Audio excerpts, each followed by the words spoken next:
All right, we got the mic is live. You've got my awesome webcam, and the chat is impossible to read, which is exactly how I like it. All right, everyone, welcome to a 1v1 pro match, best of 3. We've got Old Time Pro, who is going to start here as the Russians up against the Dude, who's going to start as the Americans. We'll talk decks here in a minute. But I wanted to go over the game rules real quick because I expect them to launch the game here in the next couple of minutes. So for those of you just joining us, rules are pretty simple. It's 1v1. It's going to be a best of 3 overall match. There are no mirror matches. So we are going to see over the course of a best of 3 if there's a balance issue at the insane elo height. There was a coin toss to start. Right. So there's basically a high seed and a low seed. The first seed picks the map and their faction, and then the lower seed picks their starting location on the map. It'll reverse itself for game 2, and then game 3, if necessary. They'll take the scores from the first 2 games and determine the high seed for game 3. The winner or the front runner will choose the map and the faction, and the other player will choose their starting position. The maps available right now are the Riga, Ruda, and Dead Center small map variants. So if you've ever looked at this, if you go into custom games, you can actually change the map size and some other settings.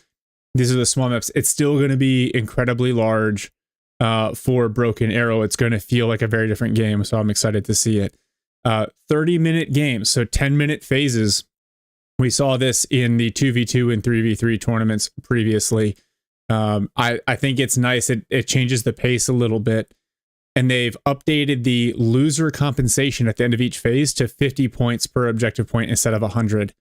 The players lock in their decks before the game and let the referees know the specializations they are going to play, and there are no nukes. I know you guys are all thinking, why have a Broken Arrow game without nukes?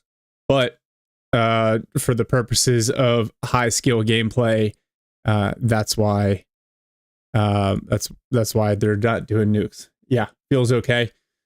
Yeah, probably because it's impossible to shoot down a cruise missile nuke in the first 10 seconds. Let me double tap with the players here. I'll tell Mule and Pax, because Pax is refereeing.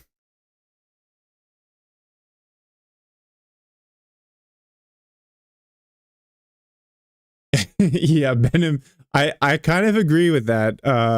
Throwing down a nuke in 1v1, that's aggressive. Bober, dude, cope out. All right, we're gonna turn on the audio here. We shouldn't be getting any of the voice audio. Not that they would need it in a 1v1. You should just be getting game audio.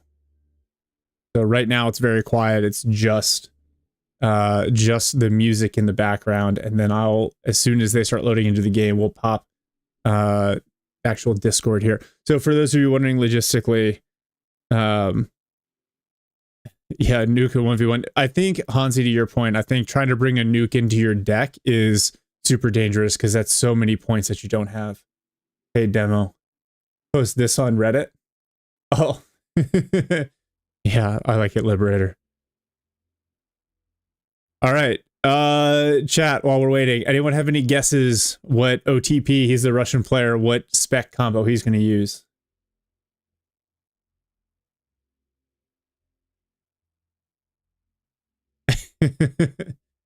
Zulu, either you know this player or you've seen this before. Yep, VDV Mech.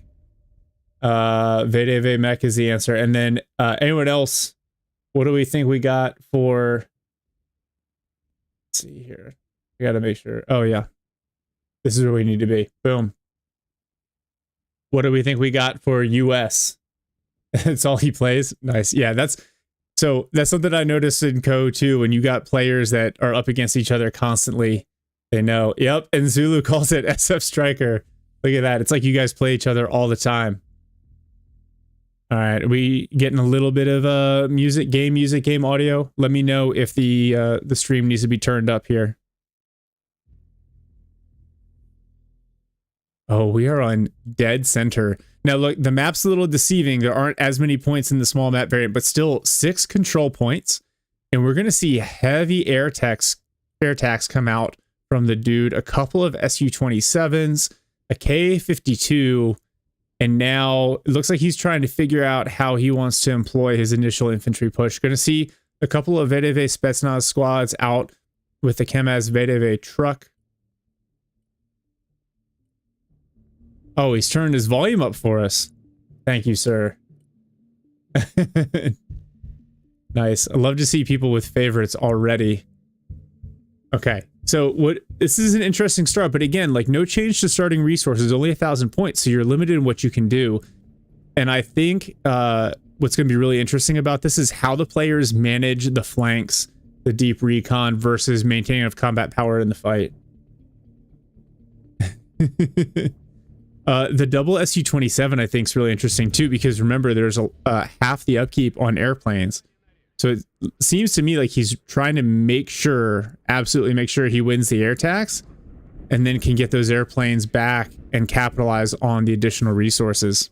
So here we go, kicking it off. 29 minutes and 40 seconds left, 10-minute phases.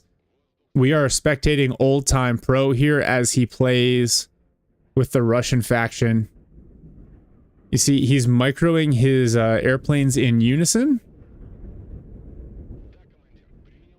And so we'll see, you know, we had the dude went with soft striker. So we could obviously see, you know, Pack 3 out early. They're the F-16 variants. They got the F-22 and the F-35. So depending on how he has his deck built out. All right, we're going to see a T-72 brought in from OTP here. Liberator, I love you, man, running that. What if one hits the surrender button? Well, that would be unfortunate. Wow, a little bird coming in immediately gets smoked. But only 35 points, so I wonder if there was even infantry on board or if that was just a probing attack. Yeah, this is Old Time Pro's point of view here. I'll add that to the title for the next game here. All right, we got some supplies coming in. We got some VDV. Thank you, Icy. All right, so one Su-27 going back. That frees up a significant amount of points here. So looks like we're going to see some AGS. No, he's trying to decide what he wants to do. AGS teams or Vampires. Oh, there's a Striker Shorad with probably the double Stinger pod. Wow, the Alligator just dodges the last Stinger. Rate of fire there was nuts. Okay, it looks like he's gonna go with Rozvedka. Interesting. So I think the advantage here playing as the Russians is most of your infantry still maintain a decent RPG. And with, you know, 1v1 and the low point values, you're not likely to see a stream of armor. So you don't need them. Oh, the Striker. Wow. Incredible Stinger shot.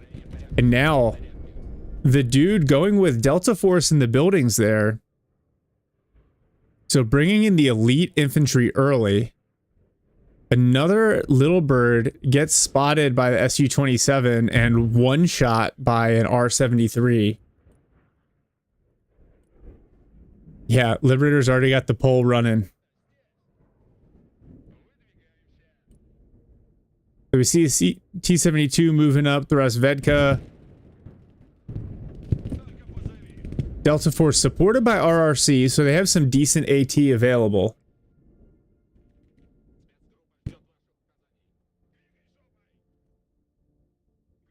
And you see OTP bouncing his Spetsnaz from building to building.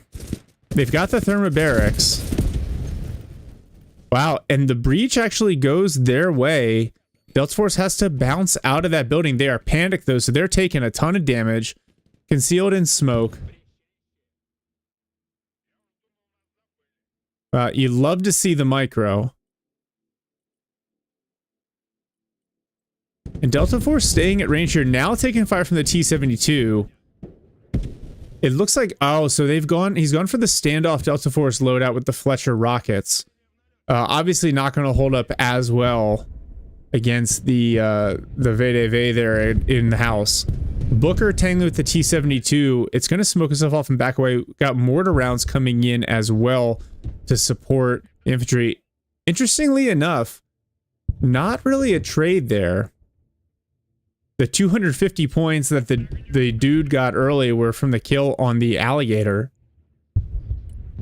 Yeah, demo, I think it's because they're in the standoff loadout and the VDV hit them with a thermobaric on the approach. They basically panicked the Delta Force infantry, so they weren't able to tangle at all. All right, now we're going to see a Pantsir coming out.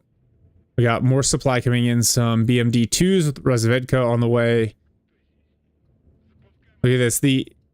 It's funny because the battlefield feels so empty compared to, you know, normal Broken Arrow game, but you see how fast OTPs move in here, how much micro is involved.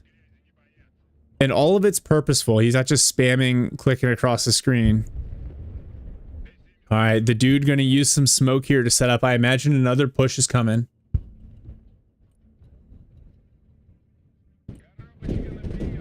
Oh, that Striker ICV immediately takes a bunch of fire from the BMDs. It's going to smoke and back away. Thank you, Alu. All right. So, you know, again, there's only 4 minutes left in this phase, so taking some of these flank control points for some capture points could be useful later, but right now you see both players really focusing on key terrain and managing their early engagement so they don't accidentally trade away points unnecessarily. Yeah, Booker's going to roll up and immediately get away. Oh no. OTP, the stream. Oh, there we go. Okay, we're back. We'll let the stream settle here. The Delta Force are completely healed up, so I think OTP has identified where the supplies are. Wow, look at the Delta Force in the building just panicked from those grenade launchers on the BMP-2s. I'm sorry, I've been calling them BMDs. The smoke line barrage at least allowing the dude to get his units away, but you see the build up here. OTP doing a good job holding onto his units and then just slowly building up forces. My favorite quote still playing Broken Arrow and Smoke. I don't know if you remember this, but I'll never forget it. You came in once and said, bro, you got to have units to play the game. And so keeping your units alive, healing them up so you have presence on the field, obviously critical, especially in a 1v1 where a bad engagement can result in you getting just absolutely rolled. Oh, T-72 taking some fire. The Dragoon Trophy's doing some work. RRC hop in the building with the Razvedka. Yeah, 2 squads, and they clean them out, but the RRC now in danger, taking fire from BMPs and the T-72. Were they knocked out? I can't tell if they're hiding in smoke or if they got cleaned up. Now the Dragoon Trophy, it gets destroyed, and so the KD advantage is settled in and evened out here. 1 M10 Booker with the autocannon dealing with BMD-4s on the side. You see lots of damage units, but very few getting cleaned up. And all these strikers providing a lot of mobility for the dude to move around. Alright, we see supply getting dropped here. Oh, here we go. So some Cav Scouts on the flank. I like that setup for the dude. Good vision plus javelins. And actually some VDV Desantniki Sturmoviki get knocked out as well. So right now OTP is slightly on the back foot. Look at the recon net that the dude has set up here. So some more BMP-2s with the Desantniki coming in. Oh, a nice strike from the T-72 destroyed, the Pantsir destroyed. You didn't see that F-35 until it was already dropping. And the Book unable to get the kill on it. The Striker pays the price though. And that Booker taking a lot of damage from the BMPs. And the Booker gets knocked out. So some decent trades here. The dude building up a little bit of a points advantage. I'm not as worried about the capturing because there are only 6 points on this map and the flanks are kind of hard to cover. You see Old Time Pro now moving his UAZs around the side where first minute or last minute of phase 1.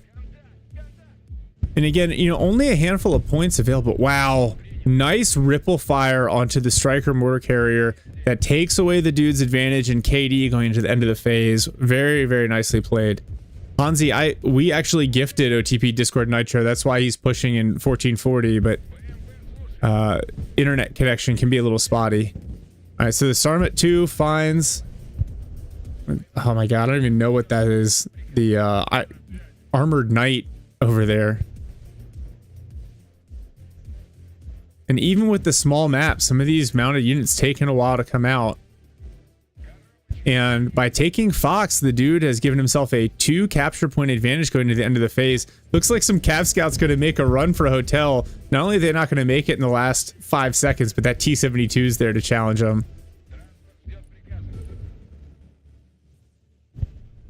Now, all right, so 2-0 after the first phase.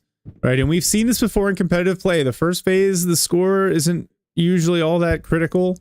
It's more about what terrain you hold and how established you are in terms of reconnaissance and support. And so I'm not worried for OTP just yet. Liberator, what was the result of the poll?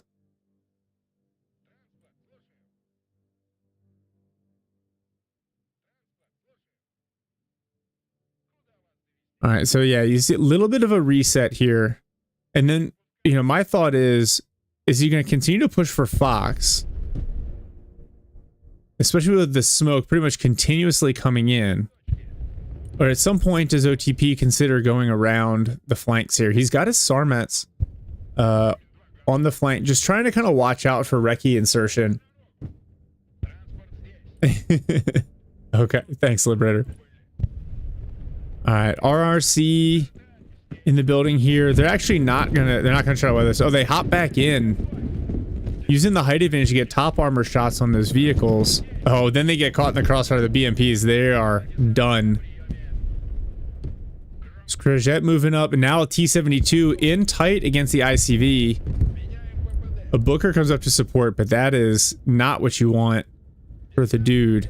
So now they're hiding in some smoke. Nice combined push here from OTP.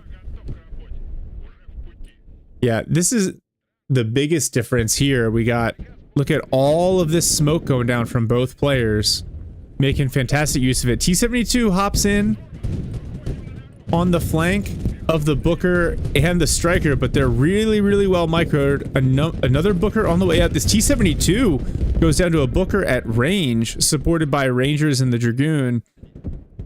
Next T-72 in here will clean up the Striker, but the Rangers... Oh, and it had pararescue inside.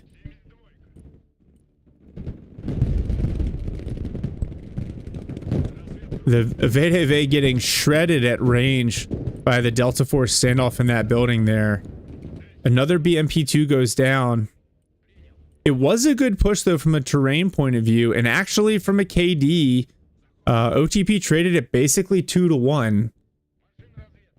And so, and he's regained control of Fox. These T-72s punching pretty effectively. Remember, the soft Striker build, the Booker is as good as it's going to get from an armor perspective.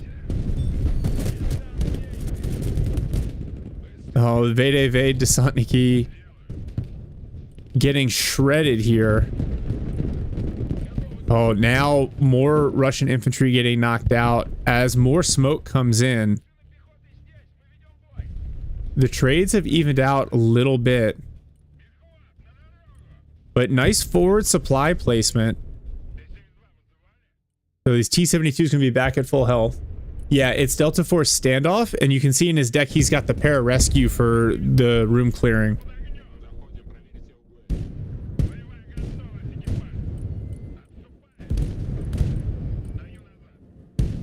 Oh, T-72 just gets outflanked by the Booker. You see the turret go flying.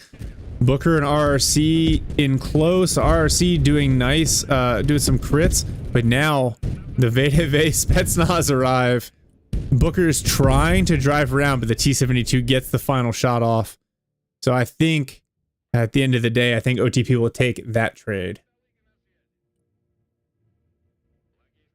Yeah, that's something you don't always see in a 5v5. There usually isn't room to micro one vehicle in a circle around the other. Yeah, Desantniki Sturmoviki. I don't know if am I supposed to call them Dish? They're assault paratroopers is what they are, Hansi. All right, so we got more support coming out for OTP. There's a striker there that's immobilized that I'm sure he would love to knock out. But he said he's going to try to back up, heal up his Spetsnaz. He's got his assault paratroopers also kind of clustered up. It's a good thing that the dude is primarily using smoke, otherwise it'd be tempting to hit that supply depot. Oh yeah, you can see he's got a bunch of units in the back here that need to be healed up. Oh, look at that. Sarmat grabbing India. So nice high-level micro here from OTP to apply some pressure. 5 minutes left in the phase. All right, we got Su-34 on the way here. Let's see what his plan is. I wasn't able to see the loadout. Oh, Delta Force is taking a ton of damage. They immediately hop back into the smoke. Oh, now we've got some HE coming in on the Desantniki. And that looks like a Fab 3000. Gets 1 kill. Only about 100 points, though. The show match. Yeah. Oh, but here comes the counter assault. RRC and Striker Dragoons. They're gonna knock out those Desantniki, but they gotta worry. This T-72's here. They can easily trade out those Strikers. One goes down. The Desantniki escape, but are eventually destroyed by the RRC. Now the Striker trying to tangle with the T-72. T-72 is just facing too fast for the Striker to get... Well, it was staying on the front armor, then the T-72 drove away, exposes his rear armor, and the Dragoon gets the kill. That hurts. I feel like that was a loss that didn't need to happen. Alright, the Diplo coming in here to drop some more supplies so they can heal up these other BMPs. VDV snipers forced to back away. There is a Cornet team in this building. Oh, the Sarmat's going to run away. Oh, it gets found by the Striker. T-72, one more shot will 100% kill those RRC in the open. They hop in the building, but they get cleaned up anyway. Looks like T-72 is going to consider... Oh, he's going to jump onto Fox to prevent it from getting capped. There's the Booker.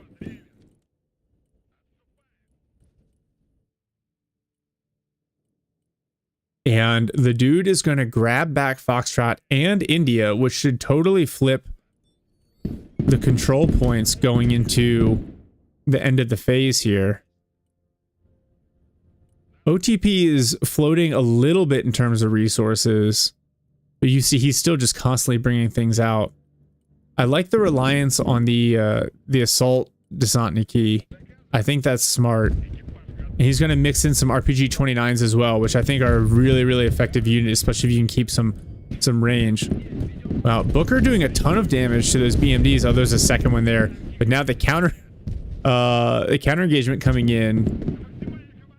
Lots of smoke getting popped. So I like this. OTP anticipating the retreat from the Bookers, moving the VDV in a position to try to attack it. BMDs and BMPs, it looks like they're going to potentially grab one of these Bookers here. It's panicked. The grenade launcher maintaining some damage. Wow. The BMD gets knocked out, though. T-72 trying to get in and finish the kill. KD about even this phase.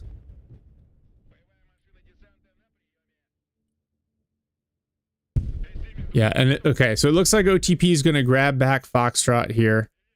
He's got 1:40 in phase 2. Can he get a cleanup shot? Oh, the shot onto the Booker whiffs. It hits the corner of the building. He sees where they're all going back to heal and where these mortar rounds are coming from.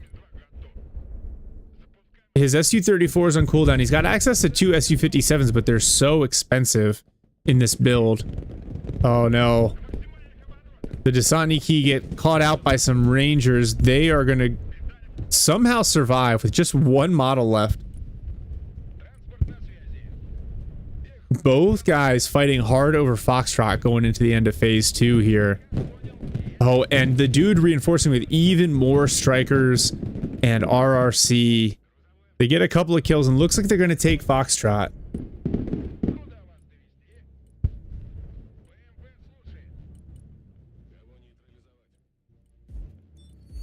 Yep. And so that now these points will start to matter a lot, because a +4 here will have him +6 going into phase 3, and it's more about the control. If the dude owns Foxtrot and owns the center of the city going into phase 3, then you have potentially OTP having to focus on trading units for space, and nobody wants that. All right, more Desantniki, Sturmoviki moving in. A couple of good hits. Oh, RRC hop into the building. Both units panic. That's a lot of damage. Striker in there to support. Now Shkrizhet shows up with more Spetsnaz and Sturmoviki. Smoke going down from both sides. They try to recover the injured infantry and some of the injured vehicles. Nice use of the BMD in the building there to kind of barrage the Rangers with grenade launcher fire. That's the end of phase 3. Ooh. One seed shot comes in, kills the Book. Doesn't look like a follow-on shot or drop from that F-35.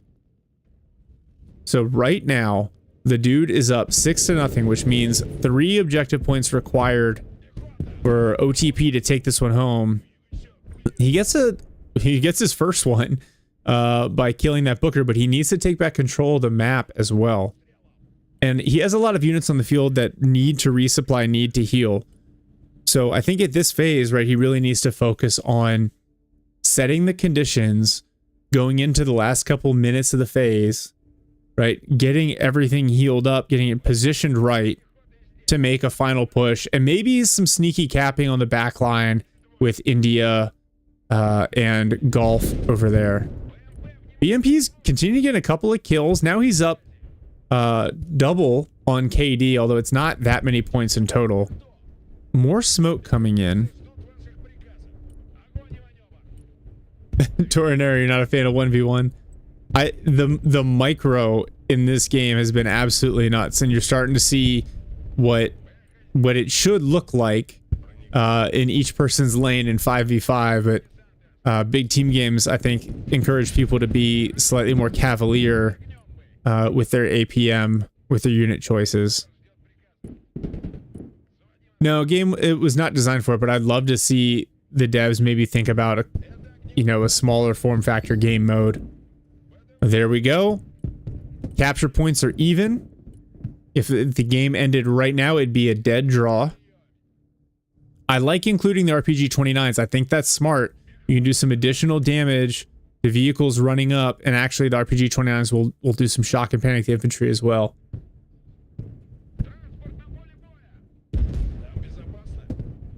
Oh, BMD-4. The Booker autocannon at range still just smoking some of these lighter-skinned Russian vehicles.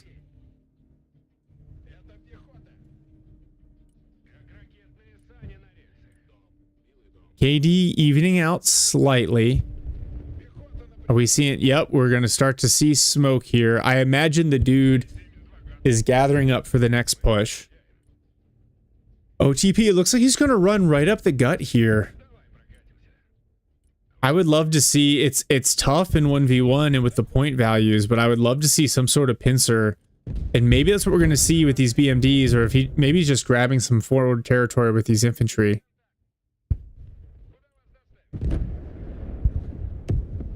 A couple of nice hits from the BMD-4 and the T-72 onto the strikers. So he's showing a big push here on Echo, but he's got some infantry set up on the flank. Sarmat's moving out. I wonder if he's going to go for a grab onto Gulf as well. Oh, but those Bookers at range doing some good damage. But I like this, the nice little pincer maneuver onto Echo, allowing him to get some flank shots in. T-72 has found another Booker. Front armor is facing though, so it doesn't do as much damage. And I like this. You see OTP, he's setting up to jump on those points right at the last second, right? He doesn't want to do it too early. And it looks like he might have killed a helicopter on the flank there with the Sarmat cord, which is a nice pickup.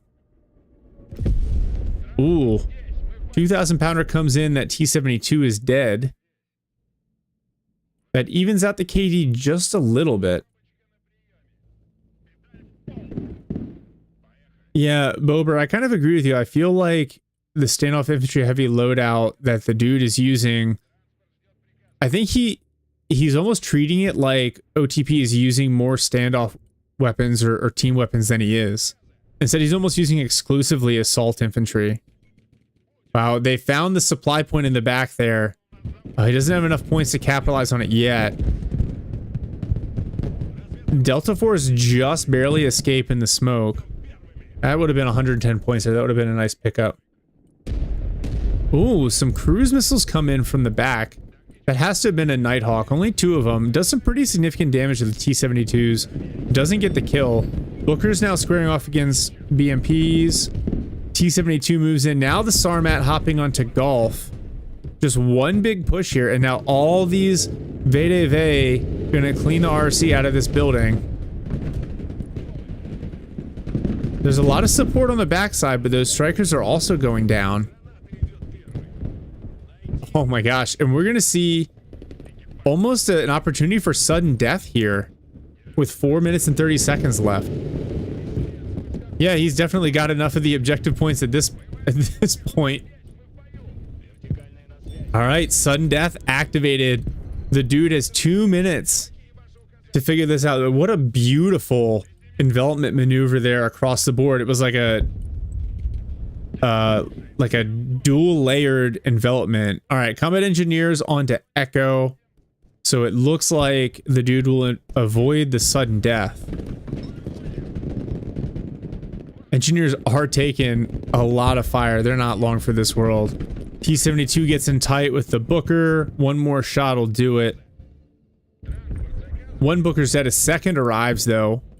And it's going to start to try to flank around the T-72. Getting some good hits. The T-72 will continue to reface, but the Booker's able to spin around it fast enough. Oh, some infantry advancing onto Juliet, but get caught out by the Motostrelki Igla squad and panic before they can get into cover. You really want this pararescue to be able to get in the building with them. That's when the flashbangs really hit. 3 minutes and 30 seconds left. Game's not quite over yet. This is a big push for OTP, but it might have been just a little bit early. You see the counter push coming in. Oh man, yeah, that the BMP with the grenade launcher there, just panicking all those US infantry. Wow, the firepower on the supply point. Booker rolls up to Fox and gets immediately annihilated. Now we see a Comanche coming in with nice placement of the MTLB on the flank. Knocks out the Comanche. Now KD is crazy in OTP's favor, and the dude gonna throw the GG and call this one. That's wild. That's gonna be a 15-6 victory. OTP with the bad manners there at the end. You gotta imagine these guys know each other. Wow. You'd love to see it. All right, let's see here. Booker's did some work. He's reviewing his losses. MI-24, it must have been flying those in. Wow. That was good. And only 25 minutes for the first game. Hansi, to be honest with you, I can't remember who got to choose the first map. I think it was the dude, but I'm not sure. Nobody thought this would happen. All right. So we're going to hide this for a minute. Okay. Awesome first game. I thought the dude was doing a great job managing, and I really thought he had a nice solid lead going into the end of phase 2. But man, somehow I guess all of his recce broke down on the flanks, and OTP just swinging around right and left, getting some really good clean lines of sight, getting some good kills there. So prediction dude got 1 vote. OTP got 0 votes, 0 points. Well, nobody thought it would happen, but OTP takes game 1. So We're going to take a short break here. We're going to reset for game 2. I will be right back.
All right.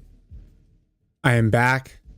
I've been told that at least one of the players is ready for the next match. So we're going to wait for them to load up here.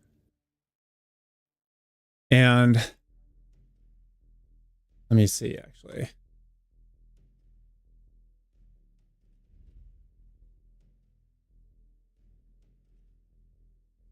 All right, so we're set.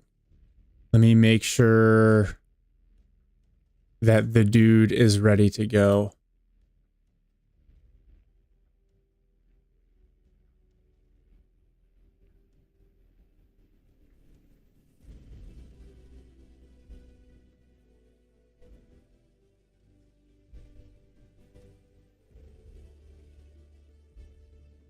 All right.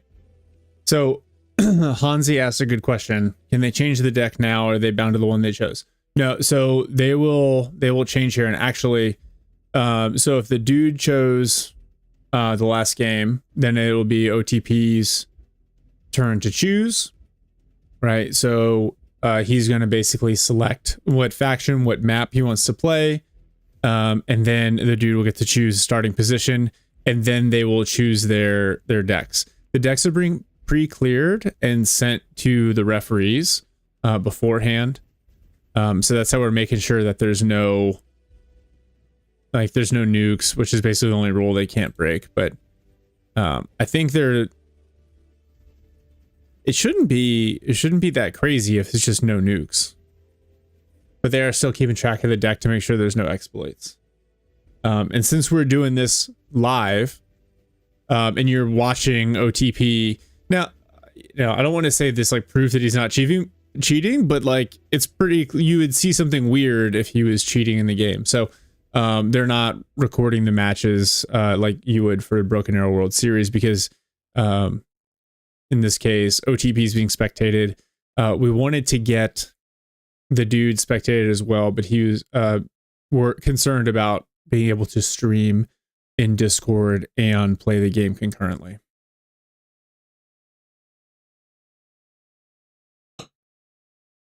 So, unless there are additional questions in chat, I'm going to go over a couple of the things that I saw in that last game. So, I think, multi-role infantry, especially like the assault infantry. So in this case, it was the VDV Desantniki Sturmoviki, right? The assault paratroopers. Really effective, right? Because they have decent AT munitions, but they're also decent against infantry. You can, they're 5-man squads, so you can a lot of times get 2 of them in the Russian vehicles, move them up. Good, decent all-rounder counters. I imagine, the US analog are these small assault men from the Marine spec. I feel like the soft specialization choice from the dude was yeah, demo. I think you're hitting the nail on the head. That's about the only combination. The raw squads and Rangers with CQB, that's the equivalent combination. The Rangers themselves, 9-man squad, a little bit chonkier, a little bit more resilient. I think maybe that's why you potentially go like airborne, or you go Marine spec instead of soft, as you get access to some additional infantry. I think the soft infantry, like, when you can use them in exactly what they're designed for, they're really, really good, right? Delta Force standoff, the pararescue. But when you have to improvise with them, they suffer. I really liked the way that OTP had his BMPs equipped with grenade launchers, and not only that, but like the way he used them, literally like support by fire weapons back in the wood line, able to hit infantry as soon as they popped into buildings to panic them. At certain levels, like, people still underrate the effect that shocking and panicking other, their opponent's units has on their ability to be successful. So, yeah, the smart play there, and the grenade launchers, okay, Pax, tell me more, brother. Good effort, but micro mistakes as well as macro.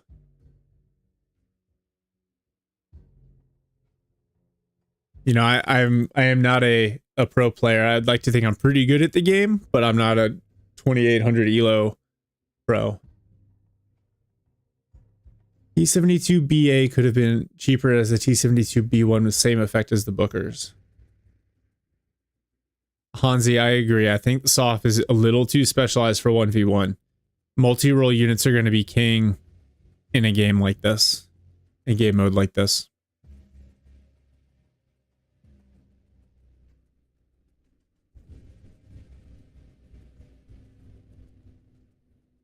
Nice. Okay, so we're calling the first victory 16-6 because of this. Is it 16-6? I thought it was 15-6. Bober, or maybe 18-6.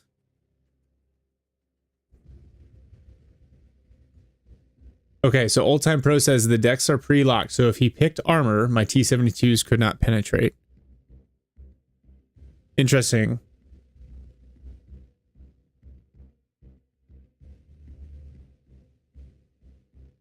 Oh, with the T72 B1 versus the BA. Okay, I see what you're saying.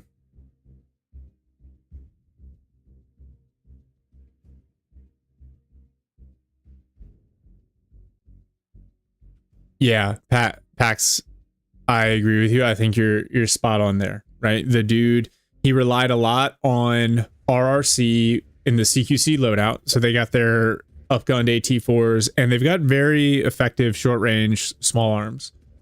But you know, the pararescue, we saw them twice, once in the middle and once on the flank. Neither time did they actually get into the building. No Maws. Yeah, and then the smoking your own standoff units. I feel like he really expected OTP to play heavy with team weapons. And so he was like, all right, well, the standard practice, I'm going to smoke so that I can advance behind it and get in CQC range. But you're using a lot of standoff units. And I think, like, you know, against, you know, mainline infantry, you can probably get away with that. But against, like, the VDV Spetsnaz, the VDV Desantniki, Sturmoviki, they have enough close range damage that you don't actually trade that well. Yeah, Demo, to be honest, I agree with you. I was a little confused with the dude's approach in phase 3. I thought he had the territory advantage, and normally kind of the way you see this work from a at the competitive level is going from phase 2 to phase 3. If you own more territory, you kind of dig in and you allow your opponent to kind of smash into you, because OTP had to take terrain to win that game. He had to. He was down 2 whole objective points. So you use that and you trade territory for kills. And that's been the way I've seen it, at least at the 2v2 and 3v3 level.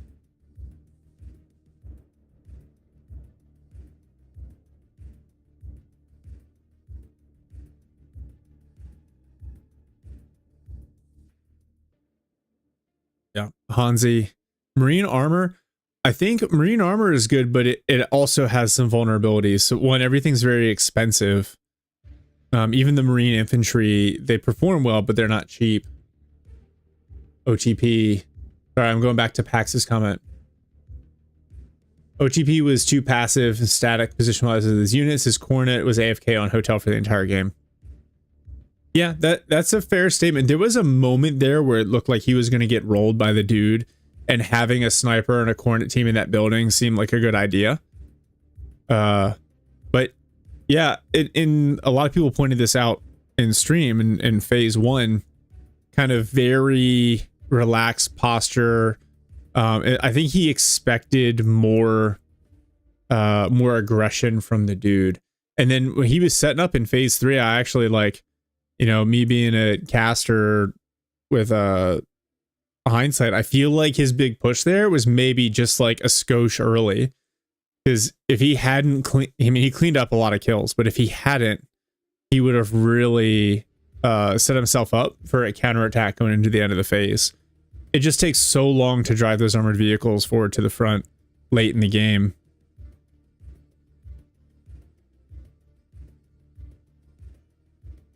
Rushing in phase 1 is risky.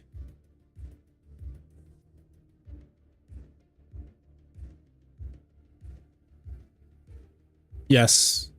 Yeah, the striker deck, you saw how fast the strikers could get to the front. It was very, very effective. OTP packs, are we just waiting for the dude? Is he set up for the next one?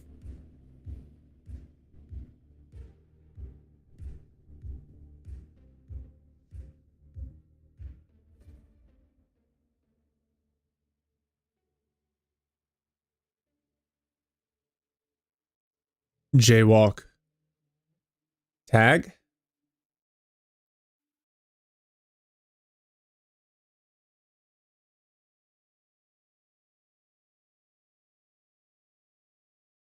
Yeah, Hansi, that's a good point. The small squad isn't crazy expensive. Oh. Oh, tag the autistic armchair general. Gotcha.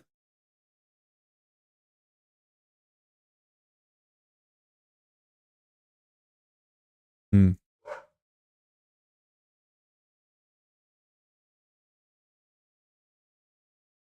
All right. Let me go see what's up here for the timing for the next match, and we'll be right back.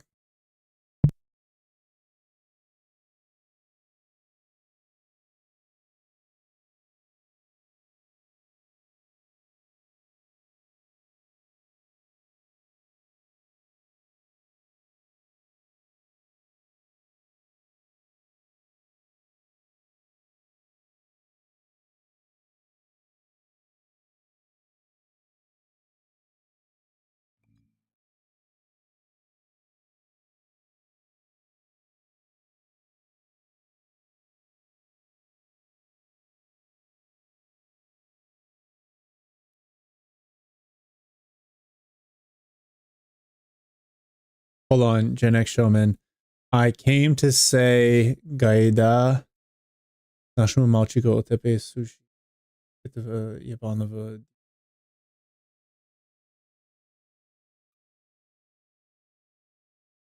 All right, they are. All right, we're back. We're back here. All right, they are getting set up for game 2. So the dude has again chosen US, and it looks like we are again on dead center. Interesting. Interesting.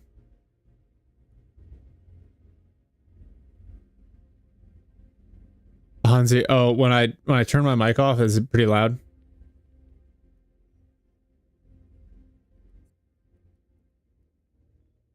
Yeah, looks like we're gonna run this one back. Although the dude is gonna try a different deck.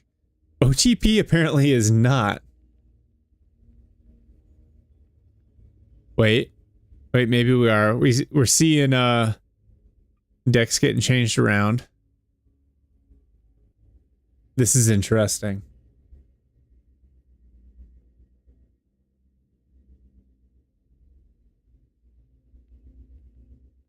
Gen X Showman, you have found the limit of my Russian. I came to say guide to our son OTP something dude. Sorry. That's not Ukrainian, that's Russian, Duro. All right.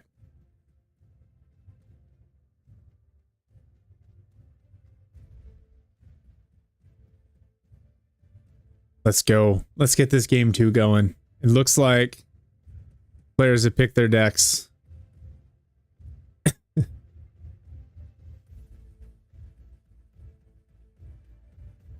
And OTP is about to ready up here. There we go. Let's get into it.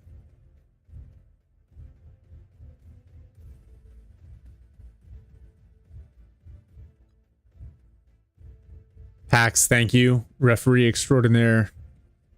Dude is ready. OTP is ready. Yes, we're going to do another prediction here.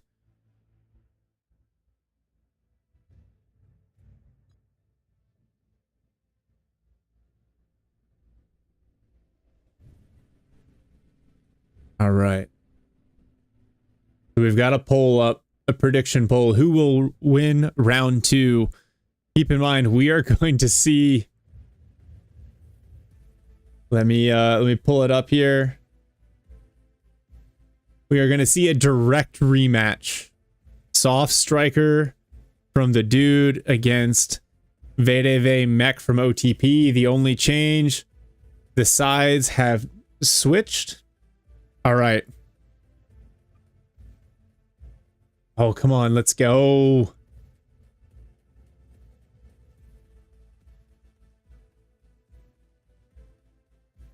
All right, we actually see some voting here.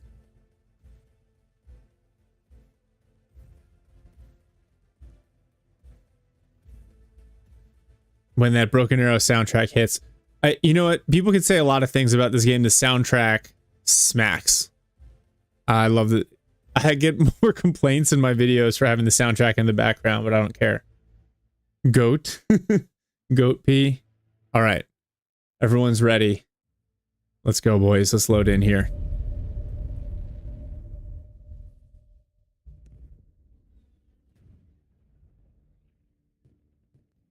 Yeah, demo, I'm not gonna lie. I was also maybe hoping to see a different map.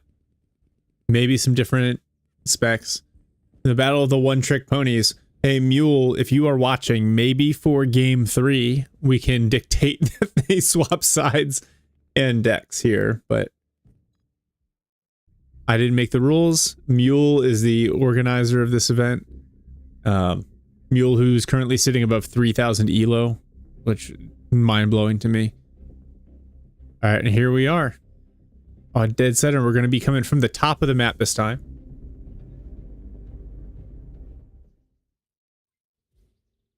We get, oh, early morning weather. Mule, last I saw, Liberator Mule was ranked #1 in the leaderboard as well. Demo. Yeah, I'm sure you're just fine. All right, so very similar opening approach from OTP here, except it looks like he's gonna swap.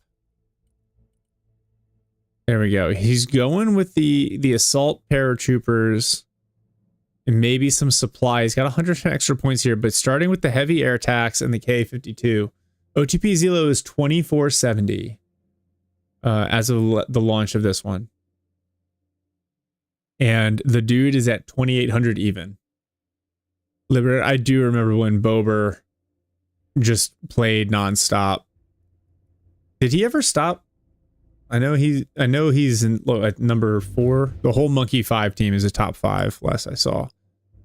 All right. The game has started. Phase 1, remember, we're doing 10-minute phases here, so the game will move a little bit quicker, even though there'll be a lot fewer units on the map.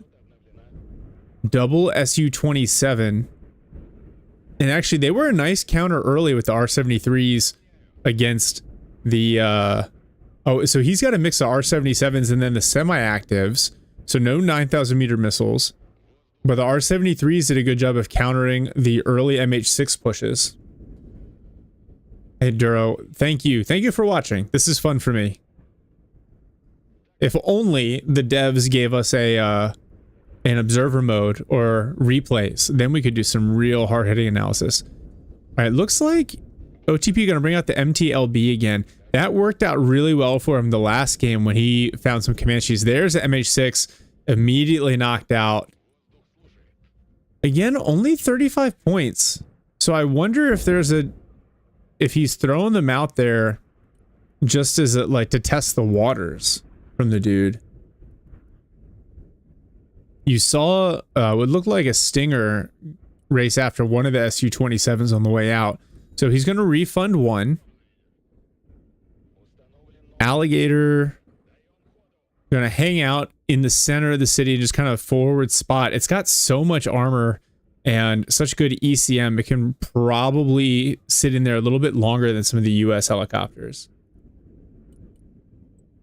Demo, the 1750 spotting for the MH6. I did not realize that. Yes, you're right. That makes a fantastic recon unit and only 35 points.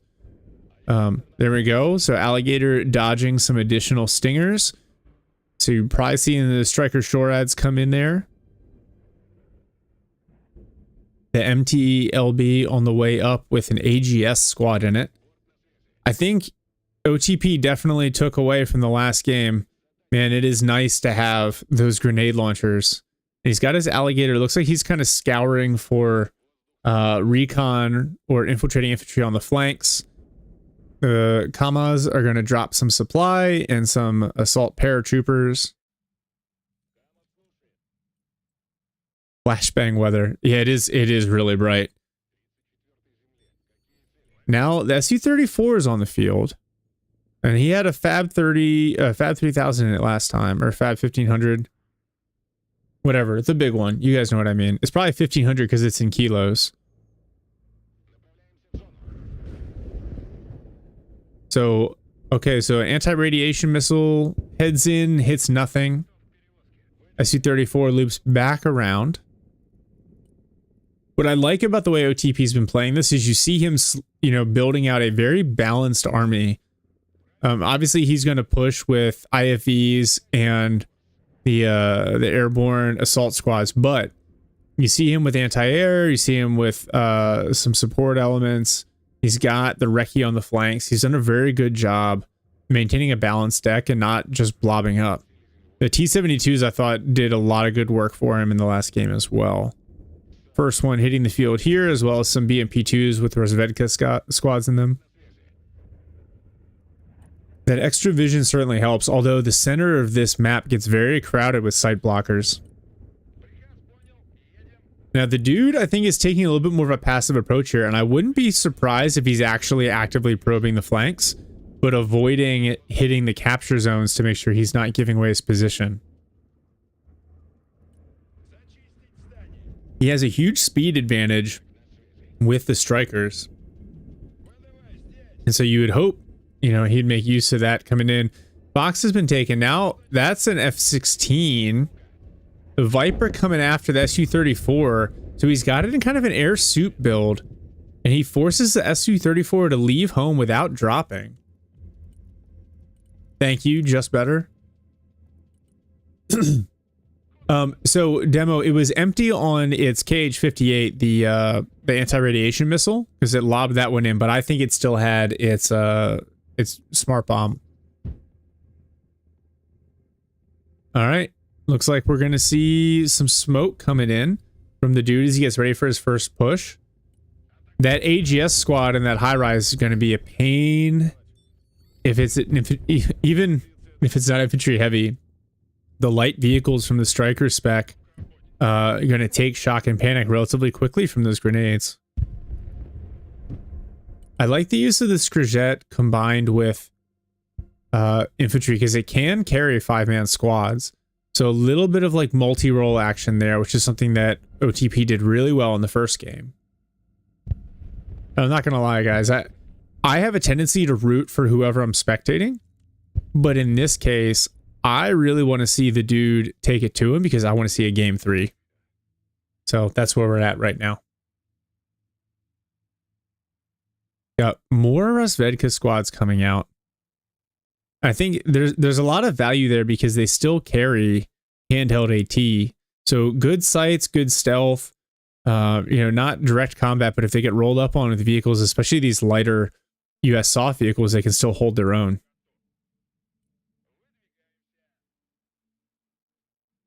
Wow. And the dude playing this very slowly. He's got to have some sort of big push coming on the flank here. This map is so large.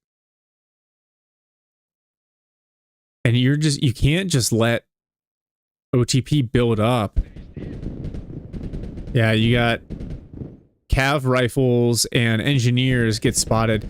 Look at the way he's positioning these BMPs in the tree line, but like they can fire through. Some of these tree lines don't actually really block sight. So they can get some good shots off. Missile's going to streak in, crush the Warpig. Now the AGS found that infantry. And the dude's smoke screen runs out. So that first little probing attack gets pushed off. Got an Eagla squad in the back, protecting the flanks from enemy helicopters. OTP going to get out to an early lead in terms of territory. MLRS is not banned. Only nukes are banned. But I think these guys built their decks probably staying away from the super point heavy units with the exception of those SU-57s, primarily because you need to make sure you have a counter for anything the enemy can throw at you. I wouldn't be surprised to see like HIMARS or Gimblers from the dude, but he hasn't used it in the past. He's been really reliant on this mortar smoke and a lot of infantry play. And I'll be honest with you, I'm concerned right now with how much OTP is being allowed to build up here in the city center. And you see the patience, only 75 points worth of kills so far. But there isn't much on the flanks, and this map is very wide. Despite all the like territory points being in the middle, you can see from the mini map, this map is massive. Lobby sim while in game.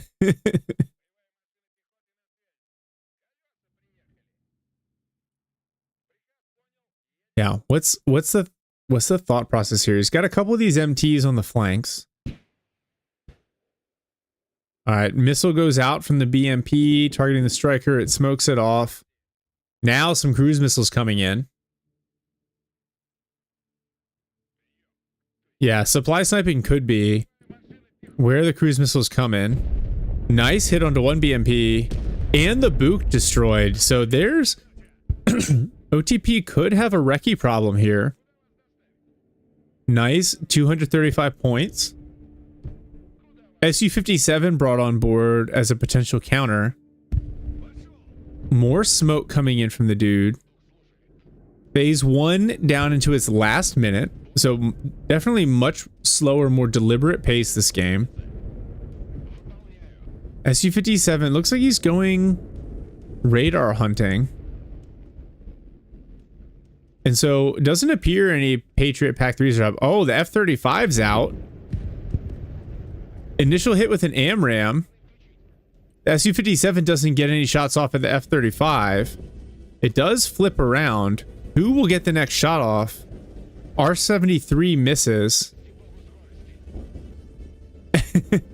This is some Top Gun level dogfighting here. In the meantime, actually the dude gonna take a lead from a kill perspective. Where else did he get a kill? Must have been on the flank somewhere. Now the F-16 coming in, trying to finish out the SU-57, not going to be able to catch it. And so the dude briefly takes a 1-point lead at the end of phase 1 as the players trade evenly in terms of territory control.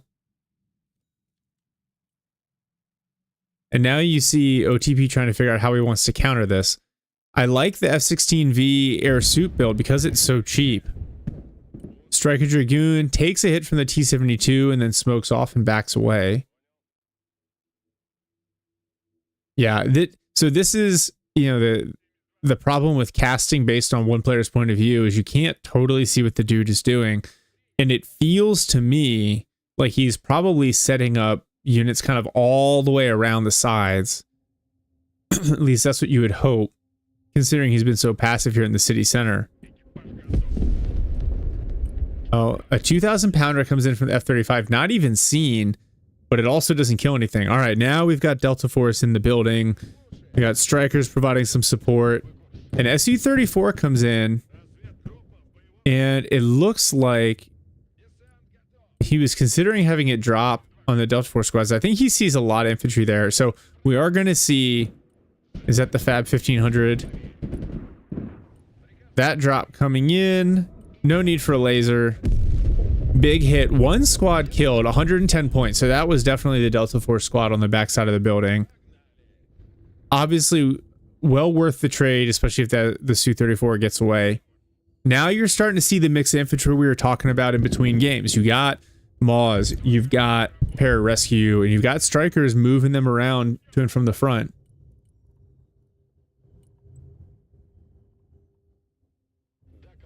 But OTP has so much reconnaissance out. He's seeing everything that the dude is doing here in the middle. And I feel like he can pretty easily creep up here. He's got a couple of T-72s. Very deliberate setup here for this push. And looks like he's going to try to surround Fox and reduce it like he did last game.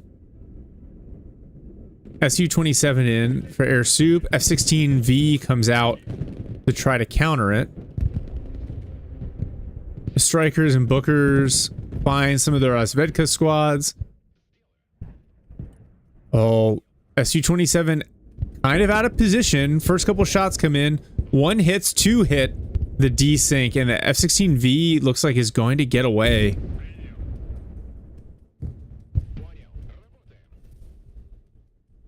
Oh, that desync. When you think you're gotten out of there and then the missile goes off and it says, yeah, that was a hit. Feels bad, man. The Maws getting charged by a Spetsnaz squad. That's not going to work out well for them. They back up straight to the Striker, which is a nice choice. And it smokes and is able to back away. And now the counter attack here from some light vehicles and some engineers. I really like that use of the Striker Dragoons as basically cover for those anti-tank infantry. Right? They can hop in and get away out risk of taking damage, because now with the vehicles destroyed, they'll just pop right back out again. Now we see Rangers being moved in, and the engineers doing decent damage at close range to these advancing infantry squads. OTP, I guess he's done playing patient, but his infantry in the high-rise on Fox get cleaned up. And the dude now in the lead on KD. A lot of these Strikers need healing. We're seeing a lot of smoke coming in. I wonder if he changed his loadouts on some of these squads to be better at close range. Pararescue hop in, immediately panic and destroy the VDV squad there.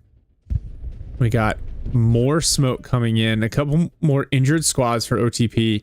Now he does have a number of BMPs and T-72s here he can use to counter push, but they want to stay at range. So now the smoke, in this case, supporting the dude. Wow, the range, they're getting big shots off on the Ranger squad there on Fox.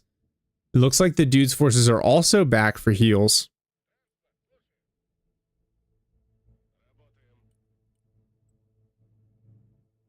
It's so funny to see the dude built him up, you know, a nice 2-point cushion on KD, but the difference in destruction score is only 475. So I suppose that's the difference playing 1v1 versus 5v5. Oh, BMP and T-72 find some unprotected units on the back sides of these buildings. Rangers take a couple of big hits. The dude initially looks like it was a little slow to react, but now you see the smoke coming in. I think the reliance now on the cav troopers as mainline infantry for the dude is also an interesting choice. More T-72 shots coming in on the high rise, but yeah, 2 trooper squads. So you see Javs going out now. Vehicles smoke them off and they get dodged. A Book in the back providing air support. It hasn't really done much. The F-16's been able to kind of fly in at will. So BMP's moving up. Oh, a ton of infantry get loaded into that building, surrounded by the dude's vehicles as well. So the US infantry are going to win that fight. More Spetsnaz squads get cleaned up. Although now Delta Force and engineers pinned in the next neighborhood over. Ooh, T-72 gets smoked by a javelin from the high rise. Here we go. This is the level of violence that we were hoping for. Engineers go down. Delta Force forced to exit the building and run away through smoke. These BMP-2s pushing. Oh, are they going to catch the Delta Force guys out in the open? That's going to hurt. That's another... That is an expensive squad. OTP making his push early. But look at all of these Strikers available to support. Another T-72 goes down. Delta Force squad does some damage, but gets killed in the building by the VDV and the grenade launcher team. A little bit of a counter push here from the dude. And I don't think OTP is going to be able to grab Fox this go around. Wow, the dude way up on KD at this point. Su-57 coming in. I didn't see where he called the strikes. Oh, just misses on the Booker and the Striker, so it was a nice idea. Now the Booker in close on the grenade launcher squad. Ow, it's taken a ton of damage. There's a T-72 there in the smoke as well. But the T-72 gets destroyed. Ranger RRC and Maw's squads now pushing as well. But I like these. You got the BMP-2 in the back, providing some fire support. The Russian infantry is done, but doing some damage. Not enough though. Actually, in this phase, I don't see any way OTP recovers these destruction points here. The dude up almost 1,150 points on destruction score. And then with the map control even, that's not what you want. Oh, SU-34 coming in with the Fab 1500 onto the Booker. It gets the Booker and damages a Striker. Takes a missile on the way out, but it looks like it's going to get away just fine. F-35 comes in. Gets one hit off on the Book, but doesn't kill it. I wonder what it's running. I thought he was running a 2,000 pounder, but it also looked like he had a missile there, a separate missile come in. It might have been the Nighthawk in the background with some cruise missiles. I didn't catch it. So now it looks like both sides kind of gathering back for repairs. I think at this point, if you are the dude, you built yourself a nice cushion in terms of points. So now it's a matter of making sure the units are healed up and ready to weather whatever OTP is going to throw at you in phase 3. Now, OTP has not really used any artillery. All of his fire support has come from the air. No smoke, no tube artillery, no rockets. Everything is just been maneuver forces. The dude throwing another smoke barrage down. More airborne assault squads coming in, supported by the Spetsnaz. And it looks like OTP is setting up with his Sarmats for the flank capture again.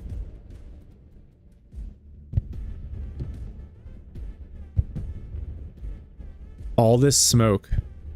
30 seconds left. Maybe this is the dude trying to make sure he holds on to these points going into the end of phase 2. It's going to be a 7-point advantage from phase 2. So he's going to, 6 point, right? So then he'll go in with a 7-point lead going into phase 3, that's considerable. That's a lot of ground that OTP is going to need to make up here in the last 10 minutes.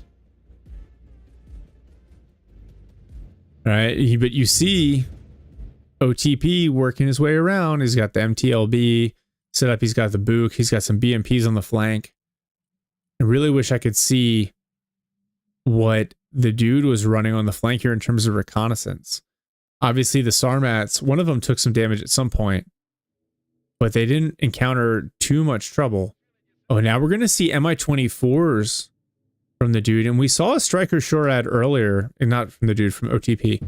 We saw the dude running a Striker Shorad earlier, so that could be a risky proposition. All right, BMP-2s on the flank.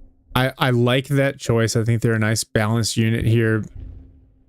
And you've got some BMD-4s supporting the push to the middle with some infantry. It looks like OTP gonna try to kind of bound forward through the city center. Rinse and repeat what he did last time. F-35 comes in.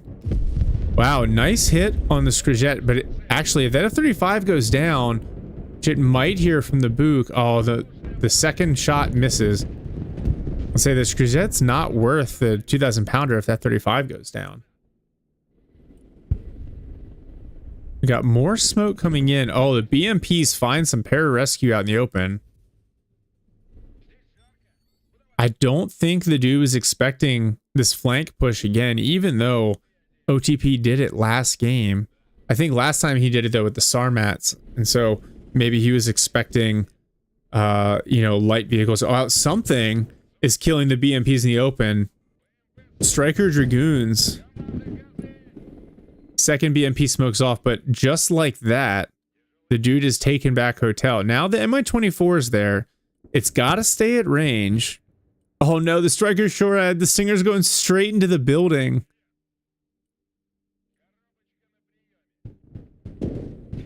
Dragoons find the other BMP. APS protects the striker from the missile. It smokes itself off, so that BMP pretty much dead in the water. It's going to be able to move very, very slowly.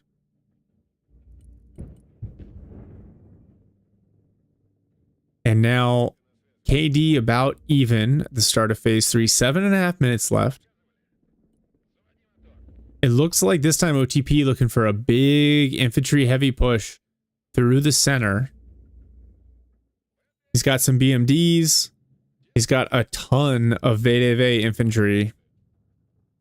Assault squads and Spetsnaz. And then you got some Razvedka moving in. BMD4s and BMP2s. Oh, cruise missiles come in, knock out the AGS squad. And now these infantry spotting some cav troopers, some Delta Force, some RRC, set up in a defensive position. Here comes the attack onto Fox. I love the way all these players are using the buildings to hide their units. But those Desantniki, Sturmoviki just making short work of the striker there on the flank. Now Delta Force sprinting to try to hop in one of these buildings. Did he change them out to the CQC loadout? Well, yeah, Delta Force win that fight. They must have this. He must have swapped him for CQC. I don't see rockets going out. The Bookers found some of the Razvedka, potentially getting kills on the BMD. KD's still even. OTP had gotten some hits here. He's got Su-57 coming in now. He'd made some progress in the middle, but he's also taken some losses. All right, Su-57 cluster crews coming in on the Booker. And the dude doesn't see it, so that's it. Oh, he does. He dodges. It's not enough. The Booker knocked out. Razvedka squads are free to move about the country, but the Desantniki and the Spetsnaz getting chewed up in the center by a combination of U.S. infantry and some striker dragoons.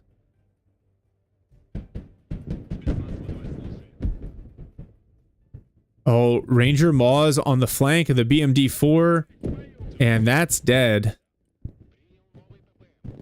And this is normally how you want to see players use their territory advantage, right? Is forcing your opponent to bleed to make progress. More cluster crews coming in. They're targeting the Shorads. And they get one kill. So OTP clawing some points back with good use of the Su-57s. But that's it. He's not going to get those aircraft back for the rest of the game. Su-34 being called in. Yeah, he's got to use these Kamaz trucks. He only has 4 minutes, so he can't waste a bunch of time trying to get units onto the field. Oh, Rangers on the flank. Striker on the flank, tangling with the Recce units. Su-34 looks like he's going for the kill on the Delta Force squad in the high rise. He's aiming it a little bit further off. Try maybe he can get that striker. He gets one kill, doesn't get the defo, and doesn't get the striker ISV or ICV, excuse me.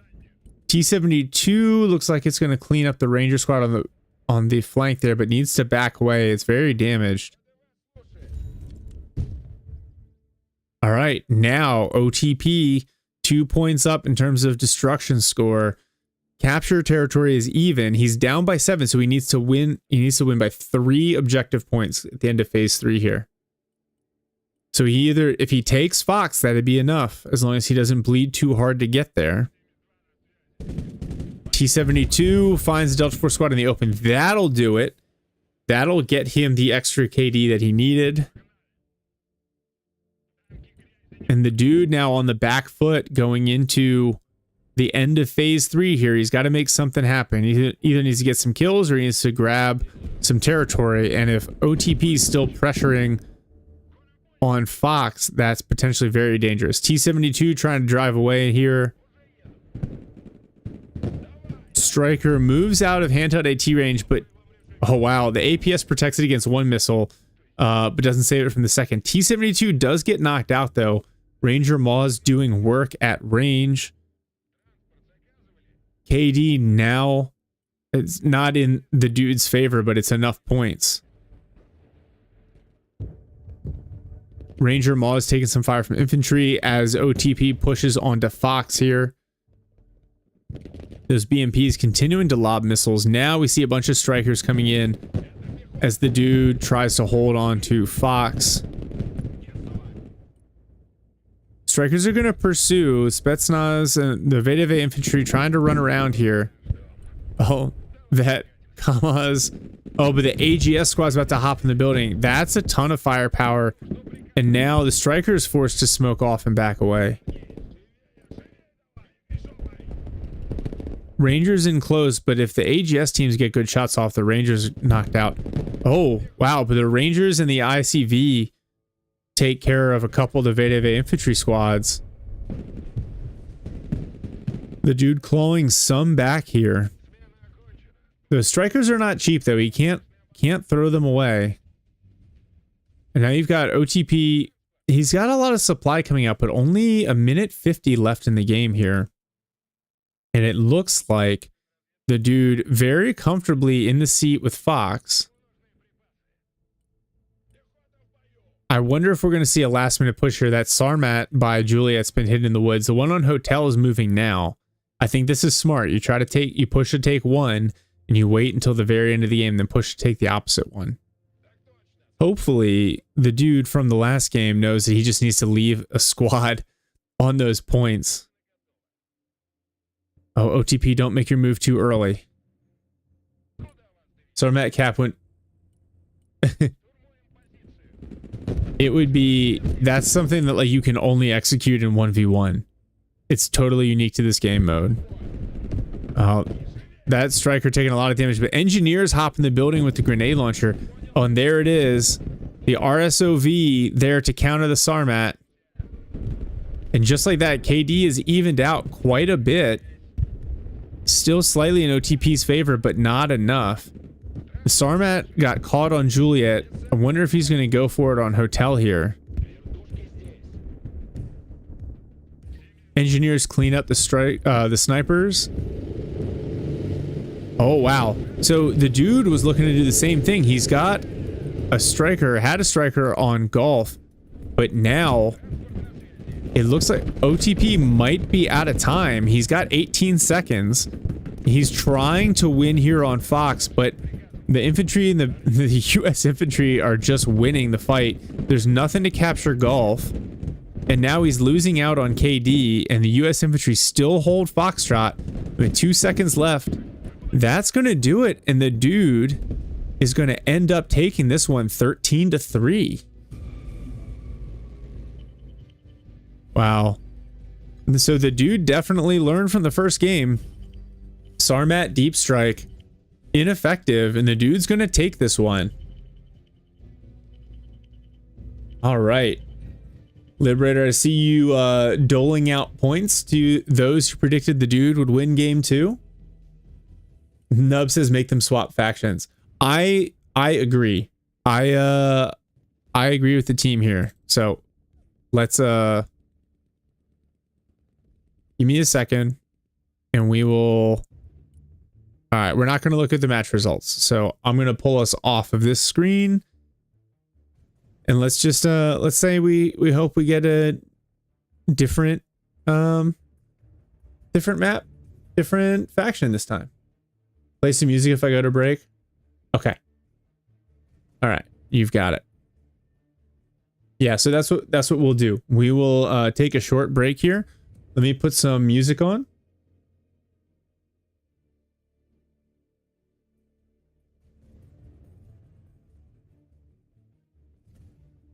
And we will be right back.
All right. We are back. We see we did some math on the score. Here, let me change the view here. You can see it's slowly getting darker here on the East Coast. So we went back and we did some math. So OTP won the first game 15-6. And then the dude won the second game 13-3. And so right now, the dude is the high seed with a score of 19-18.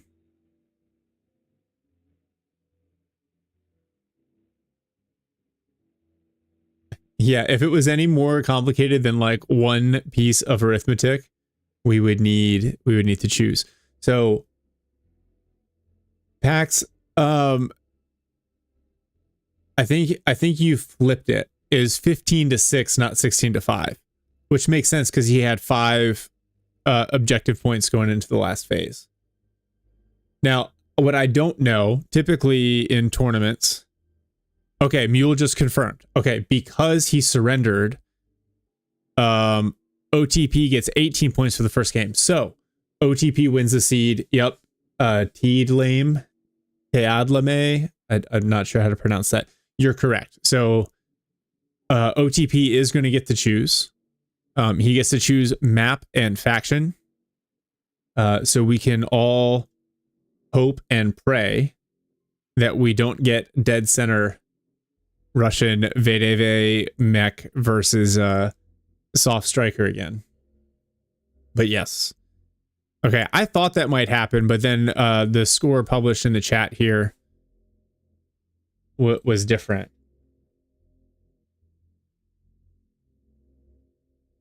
So the VDV mech dead center. Yeah, let's hope not, but you know, we'll see where it goes. The other thing, so it's interesting, he got max points for that phase for the surrender. Is it max points for the remainder of the game? You know, so 18 for phase 3, but if he had surrendered in phase 2, it would have been even more. I don't know. This is why Mule is running this and I'm not. Yeah. I think, isn't it 36? I think it's 36 total max points. You can get 18 phase 3, 12 phase 2, and 6 phase 1. But if they just give him max points for the remainder of the game, then it would have been 18. Everyone loves watching someone do math in public, right? So that's where we're at. Either way, doesn't matter. OTP is in the high seed position going into the game here.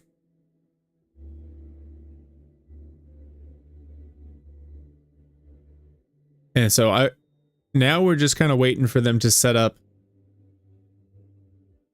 this match. They're probably adjusting their decks. I was pretty impressed with the dude's ability to make some adjustments and come back and play. He played very differently in the second round, and it looked good.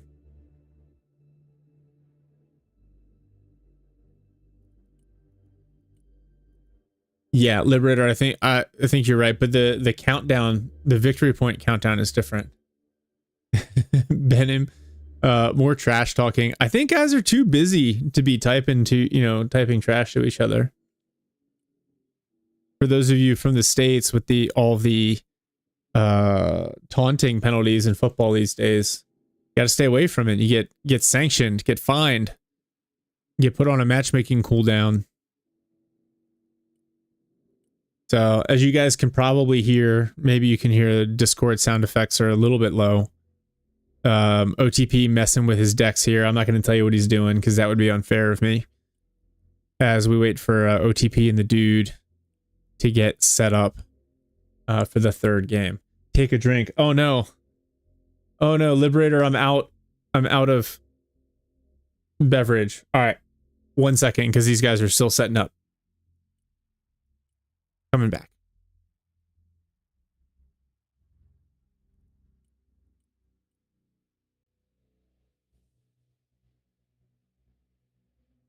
Never mind. Wife for the win. So, thank you. You can refund your own channel points. Liberator, you have too many channel points as it is. Olvati, good to see you, brother. So cheers, Liberator. My NA Erdinger Vice Bro. Nice. Olvati, what are you casting this weekend? Is it another Metaplays tournament?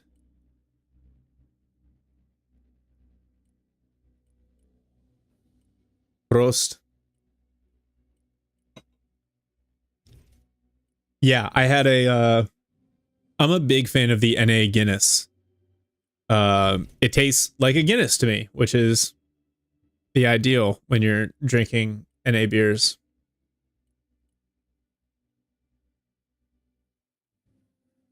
All right. Let me see where we're at. I see OTP messing with decks.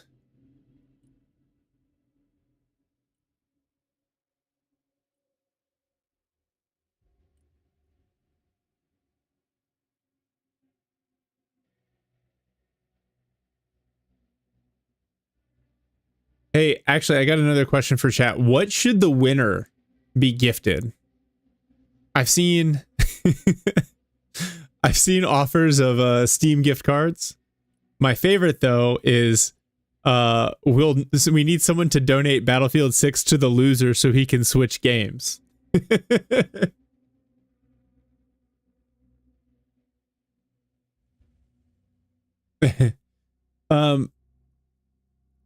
NA just means non-alcoholic. So with the Guinness, I think it just tastes like Guinness, and they got the alcohol out.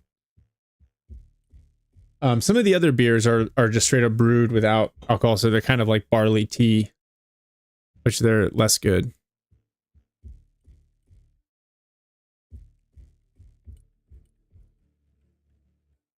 Where is our dude? Oh, you were thinking North American Guinness? My bad, guys. I get the confusion now. NA Guinness. NA is non-alcoholic, not North American. That's funny. Yeah, Liberator. I don't know that I've ever had I don't know, ever bothered with O'Doul's. It doesn't have a good reputation. All right. Are we how are we doing here, Pax?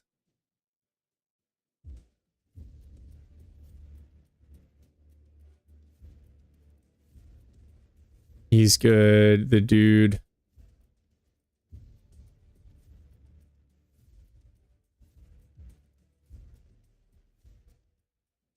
Oh, Olvati. A care package of German beer. But it won't keep, right? Because you guys can't put preservatives in your beer. Thank you, Pax.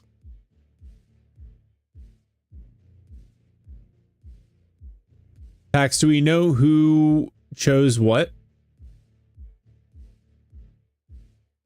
Like, did OTP choose US or Russian? Do you know what map we're going to be on?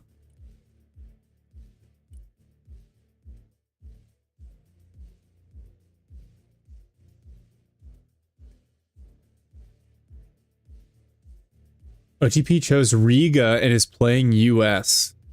All right. Yes, thank you for that fantastic news. Never, are you aus Deutschland?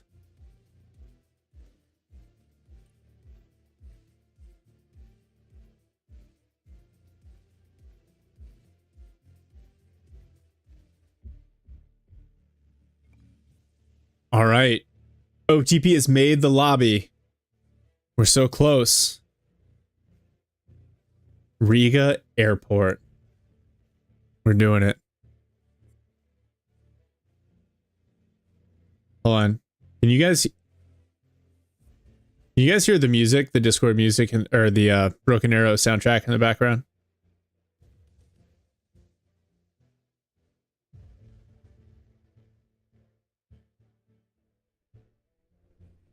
Barely.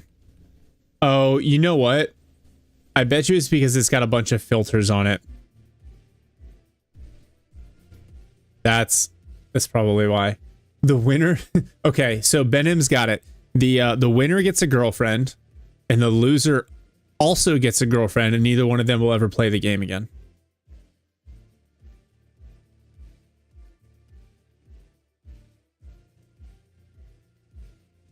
That's my biggest issue. I got a family, and that keeps me from playing as much as I want to.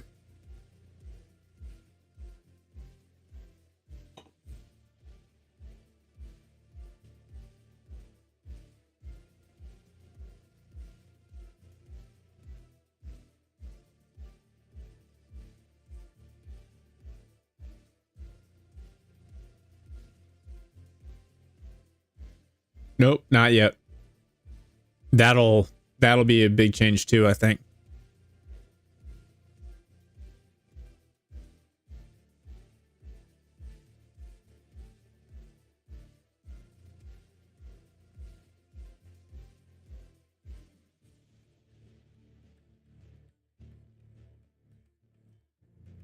The winner gets a wife and 6 hours a week to play, and the loser gets a girlfriend and can never play again.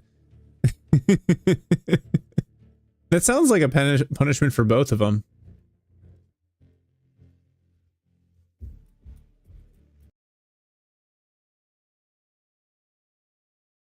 That's why I still have hair. I think I lucked out. I think I'm gonna get to keep my hair. I just have a guess.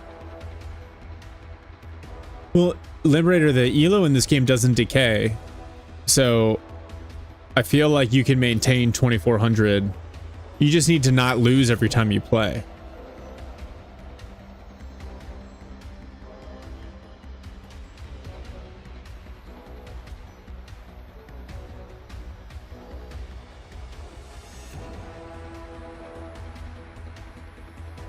You'll give it a shot 6 hours a week?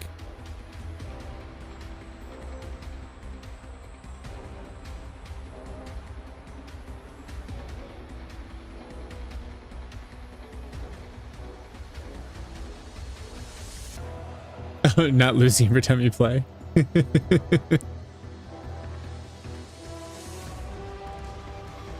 Yeah, I'm very streaky in this game. I'll have runs where I lose 5 or 6 games in a row, and then I'll have runs where I win 5 or 6 in a row.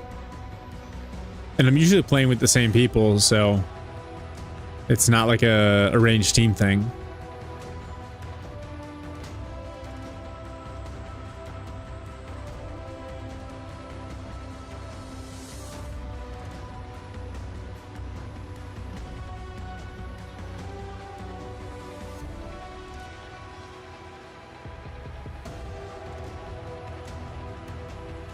All right, just a reminder for those of you joining us for game 3 here. It's all the team's fault. Yeah, I'm the consistent one, right? So it's the team's fault. Bober, I will say, when you jumped in and joined, all of a sudden we started winning. So I'm going to go ahead and blame you. My ability to win is purely based on your ability.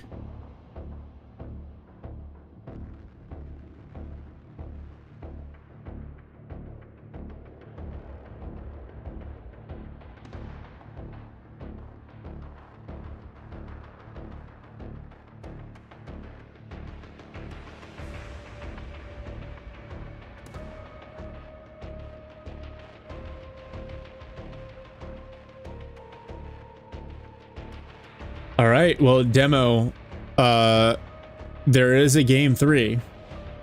So we are definitely, you know, that tells you the dude won game 2. Actually in pretty convincing fashion, 13-3. He was ready for the late game Sarmat capture attempt. Food picks and allocated channel. Yeah, I send you a lot of food picks. Oh, buddy. Not everyone's in defeat. Some people just like tasty food, bud.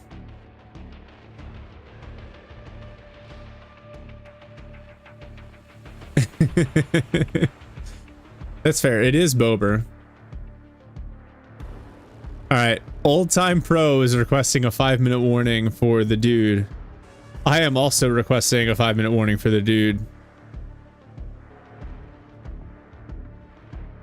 Although I think I'm gonna go on a rant here for a minute. Why am I not in tall body seat? I'm not gonna answer that question, Bober. I'm gonna go on a little bit of a rant here. I think it's interesting. These players came in obviously with several decks they've built out. They have a lot of experience in the game. They know kind of how they want to play, and I know you can tell from the way they've played that they've done some scrimmages. But you can see them messing with their decks, like they're literally learning as they're going. The dude came in with a bunch of standoff infantry kind of heavy choices, and he swapped it out in between game 1 and game 2, and it made a big difference. I ghost the voice channels. Yeah, I agree. We need to get this game going. Come on, dude.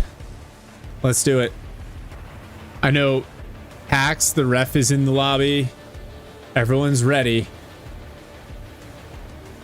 Everyone's ready, waiting for the dude. At least we have this super moto Broken Arrow music to listen to while we wait.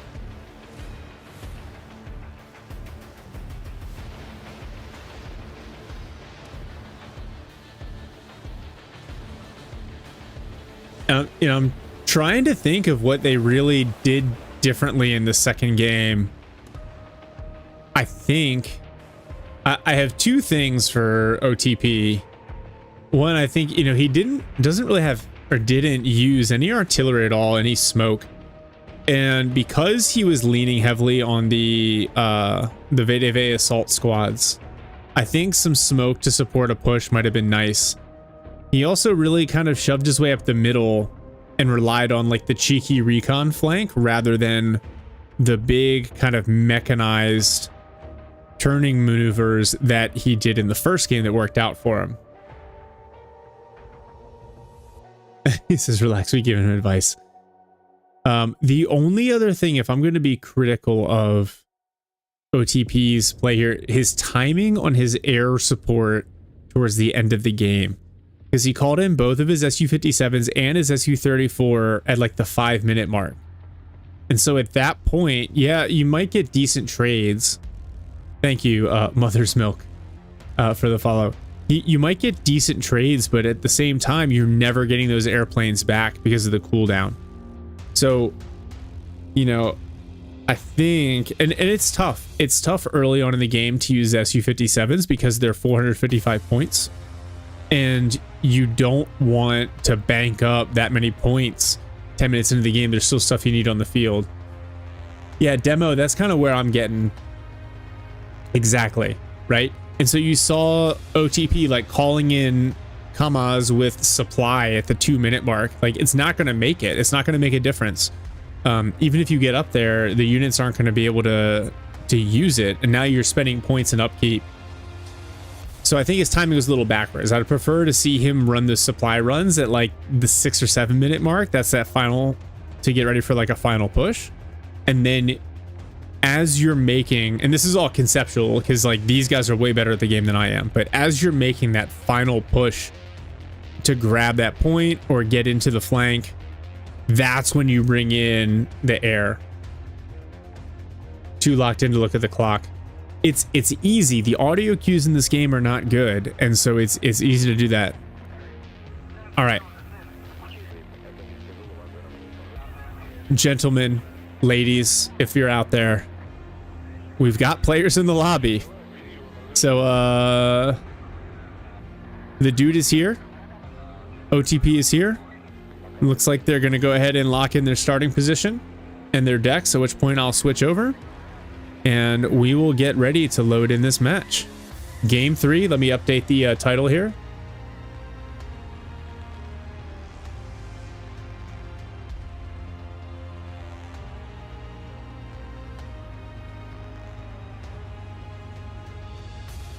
All right. Yeah, Never, you're exactly right. There's the little warning air raid siren. Boomer, be nice.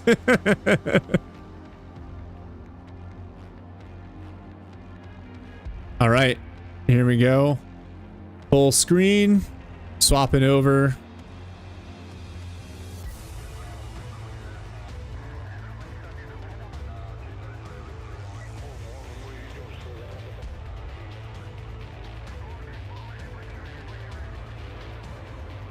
US frontline meta.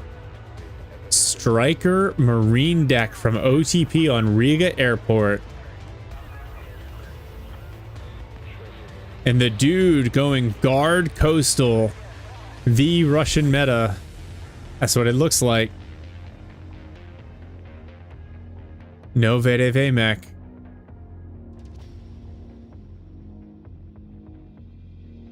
You'd love to see it. I wonder how many Tu-22s he's got in his guard coastal deck here.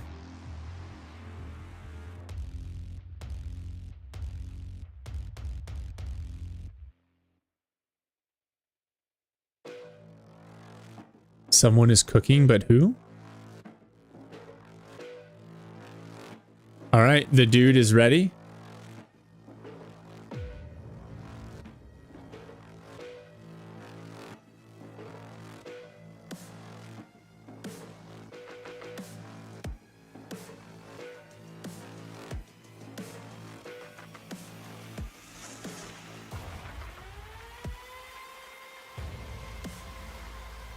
Ultra wide monitor bias is so funny.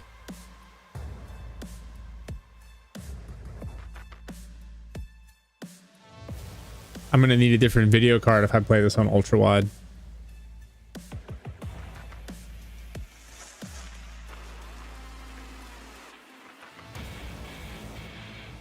Here we go, boys.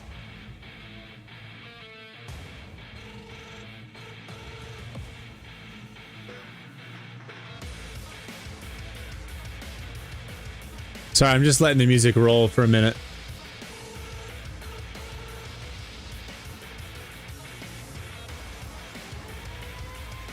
Beer time. Cheers.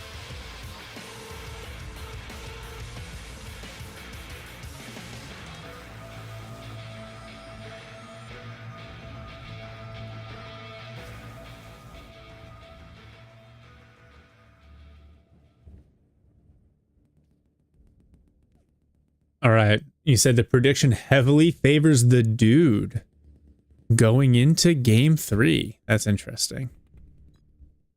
All right, we're up. Battle starts in 20 seconds. So now, again, this mini map shows the standard map, but in the smaller map design, I think you're going to lose at least 2 of the points, if not 4 of them.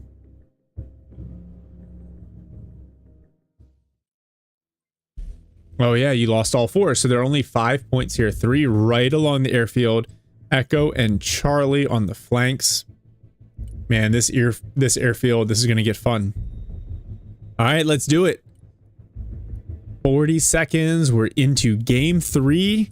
Extremely close. After games 1 and 2 OTP with just a slight advantage in points. After essentially sudden deathing the dude in game 1, he came back in game 2 and won convincingly. Oh, Liberator, how dare you misspell Ritsu? All right. I need to focus up here. So look at this. We got an F-16 coming in. Is that a CJ?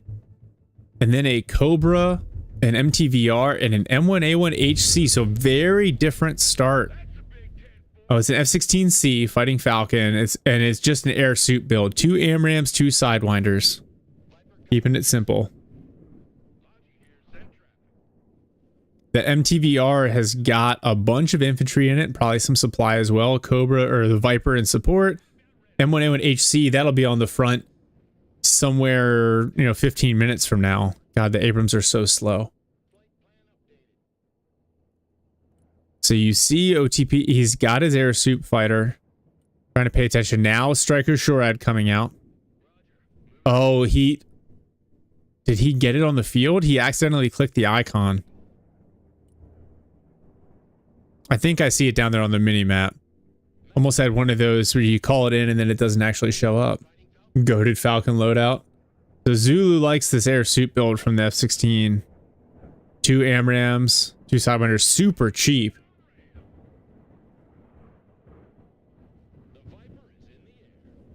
Not a ton of sight blockers to save this Viper here.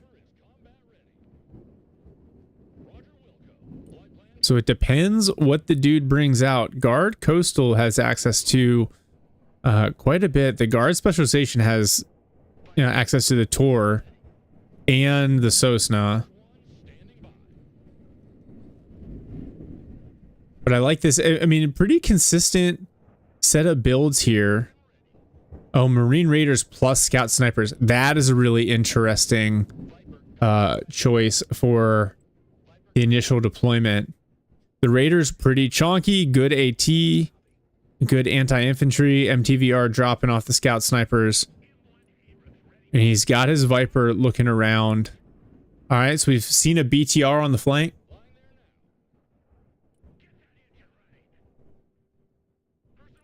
More Scout Snipers coming in. BTR 90s. Viper's going to rotate over and take a look. Viper's running, let's see, it looks like rockets and sidearms. All right, some more Skyros Vedka. And the Viper immediately doing some damage with the rockets. Those light Morpet here, they're just going to bounce away. Fighting Falcon's still in the air. It's got to have those fuel tanks. Now a Terminator and a Derivatia. And the Tor. Viper's in trouble. Moving away. Immediately panicked. That's why you don't want those soft helicopters, because they just get one shot by the Tors at range. The Terminator is very, very bad news for that Raider squad, but at least the HC is there to support. Oh, the Striker, the Javelin Trophy. That RC Striker, really nice compliment. Or the RV Striker. All right, Shorad's coming in. He's got Hellfires on the Shorad as well. I like that. Nice little multi-role vehicle. BTR takes a ton of damage, barely survives. M1A1 taking missile salvos from the Terminators. Nice use of smoke. Still takes a couple hits from the Kurganets. And that BTR 90 just going to get away at skosh health. The RV Javelin Trophy. Big hit from the Jav onto the BTR. The first shot from the BTR whiffs. Oh, but more missiles coming in from the Terminators. Jav Trophy going to pop smoke and hop in there to grab the flank. Wow. HC whiffs on the Terminator and actually eats a couple of missiles. So... and still we're at 0 points traded right now. Kurganets has that Afghanid APS, blocks the Javelin. Striker back. It's going to need repairs as well. The Kurganets is a really good unit. 4 APS charges is absolutely nuts. Got a lot of durability. We're going to see another truck with a bunch of infantry and some cargo show up. Oh no, it gets spotted by the Kurganets. Takes a couple of hits, but is going to be able to get away. Oh, and the Cav Troopers. Those Javs going to be super helpful. I like the micro. He's moving the motivator. It's not a motivator. MTVR out of the range. Using the sight blockers. Oh, the engineering Sherman key. They get caught out in the open. The Marine Raiders doing a lot of damage at range. I wonder what loadout he's got on him. I kind of expected them to use some of their thermobarics. Oh, the Javelin RV Trophy on the side finds that VMF squad. And I love the Raiders hopping building to building to maintain sightlines. And now the Cav Trooper's about to jump in the building. Oh, first Chrysanthema out, as well as what looks like a T-80. These guys, oh, there we go. A couple of kills. Kurganets goes down. Looks like some Sherman VK went down as well. Jav comes in, hits the Chrysanthema. does not one-shot it, obviously. It's panicked and backing up. T-80 for support, and now here come the Tu-22 crews. Oh, those troopers somehow survived. 3 cruise missiles hit. They had been already moving, smartly moving ahead of schedule. They need to heal up, but no points traded back to the dude.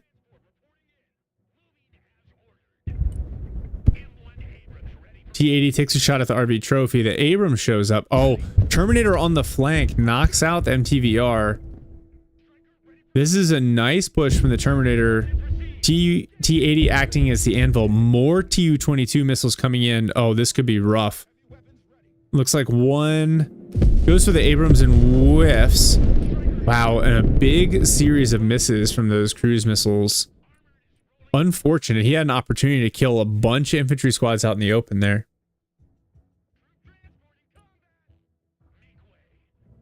More scout snipers around, and it looks like the dude is backing up for some repairs. Overtuned Challenger appears. Oh, you mean the Terminator? Scout snipers take a bunch of damage from the Terminator. They're going to hide behind the building while the Abrams comes to support. Striker RV is on the flank. All right, so they spotted the Terminator there. Looks like we're going to see immediate smoke, so that javelin's wasted. Another Striker RV on the flank. And the Derivatia trying to get on the flank of the Abrams there. I don't think the Derivatia has any sort of APS. No, it takes a ton of damage from the first javelin. The Abrams has found the Terminator. A little bit of micro back and forth as they bounce around in and out of the smoke. Javelin whiffs on the Derivatia. Abrams trying to get a second shot off to kill the Terminator. Jav comes in. Too much front armor. And that Terminator's still alive. Chrysanthema is now salvoing at the RV. Trophy's going to protect it this time. The combination of the Terminators and the Chrysanthema pushing up, and all these US vehicles trying to use sight blockers. Snipers go down. Second HC shows up, but immediately eats a salvo of missiles from the Terminator and the Chrysanthema. Oh man, Jav Trophy is panicked in the wood line. OTP's got to get his infantry in the fight. Abrams takes a shot while the Terminator just tanks it. The grenade launcher applies shock to the Abrams. Oof. A lot of armor, a lot of capability in these Russian guards vehicles. But at the same time, OTP has good... Oh, wow. The missile from the T-80 almost knocks out the Abrams. It's going to have to hop behind a sight blocker again. No, it doesn't get away. Follow-up shot from the T-80. That's a big pickup for the dude. KD is pretty even right now. Based on the way that this map is scored, 2 territory points will get you 1 like territory objective point. And then I think a 3rd will get you a 2nd. So, oh, Jav Trophy down to just a little bit of health. Chrysanthema still lobbing missiles its way. And we'll finish off the RV. Chrysanthema is such a solid counter to especially these lighter US vehicles. It's interesting to me, OTP has been able to push all the way up on Echo, and yeah, he spotted this VMF squad. What is that? VMF Spetsnaz, that Recce squad out in the open on the airfield. They're panicked and going to get cleaned up by the 30 mil. Yep, and just like that, the dude's going to go into the end of phase 1 here with a slight 1-point advantage based on territory. Oh, troopers take a ton of damage. They lob some javelins. They all miss due to smoke, and the troopers are back for healing. Oh, the RV Jav Trophy. That shot whiffs on the Kurganyets, plus the 4 APS charges. And now the Chrysanthema lobbing thermobarics here at these Cav troopers. There's an F-16V coming in. Oh, the Marine infantry get caught out by a Terminator.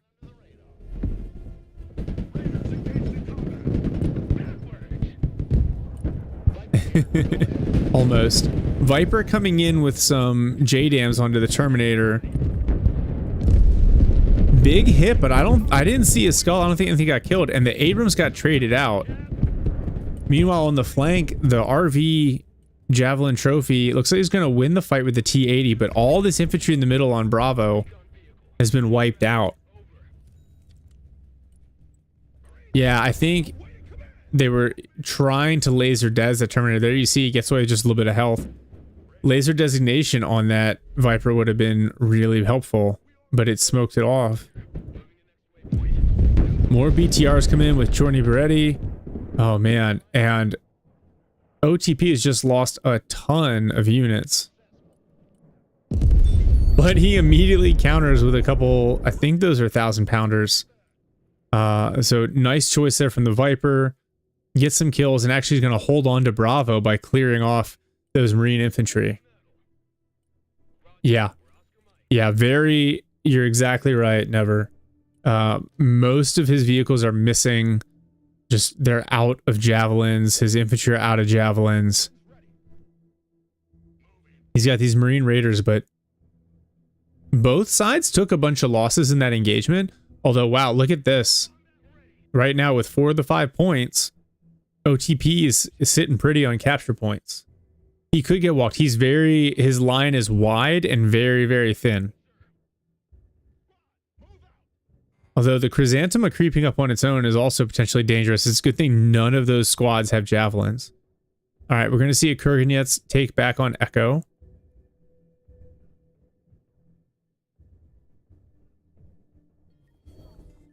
I'm surprised he's not as aggressively lasing with those snipers. All right, we see another Terminator coming up. Now a Booker coming out for OTP. The Huey Venom going to drop some supplies to the RV trophy on the flank.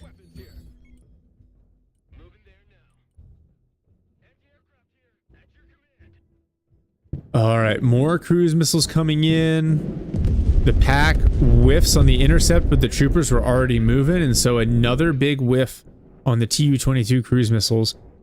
The Viper coming in, going to do a JDAM drop. Target was lased, smokes off, doesn't matter. Nice big hit. So the Viper gets a kill on the T-80. Yeah, with all the sight lines on this map, how clear everything is, the Chrysanthemum is so good. Because it can hard counter infantry team weapons if it can see them. Oh, the Terminators found the Javelin, the RV here. I feel like that's something the Terminator wins if the RV doesn't have Javs. 2 Terminators.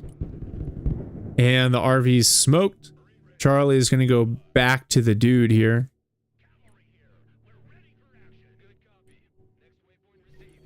Demo, the difference is the Terminator only has, I think, 4 missiles. Yeah. The Chrysanthema has like 20 though. Yeah, it can just shoot, and it can ripple fire and just keep shooting all game. So it looks like OTP's got 5 minutes left in this phase. KD is even. Oh, that feels bad when the Booker uses smoke to dodge, but then the APS still comes in. Where are these cruise missiles going? Oh, another big whiff. What was he trying to hit? The Patriot?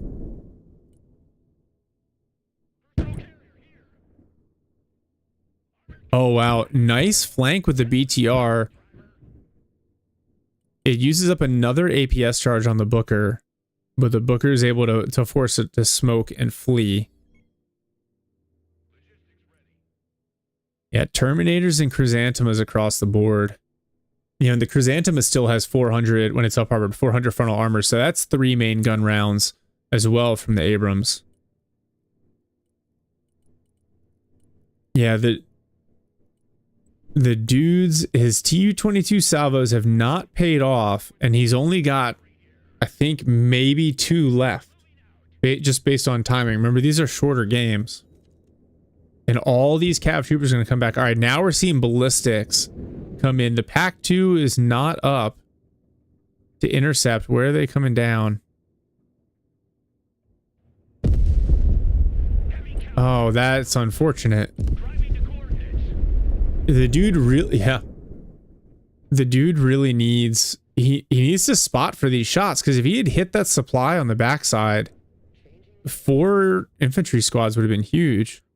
Striker Shorad gets a nice hit off on the Chrysanthema. There we go. He's going to get those Marine Raiders moving as well.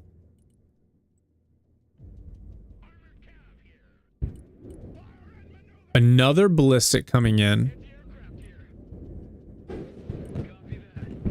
Kind of wonder where it's going. Booker's found some Rozvedka in the woodline. No, that's a Striker RV. Oh, there it is. A ballistic did come in just a little bit late, so those Cav troopers able to get away.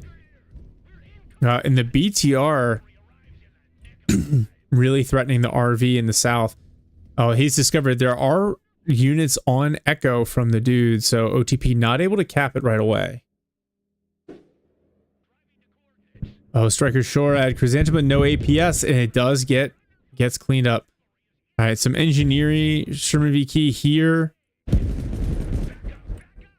Man, they must not have the RPG rounds not doing any damage to the Booker.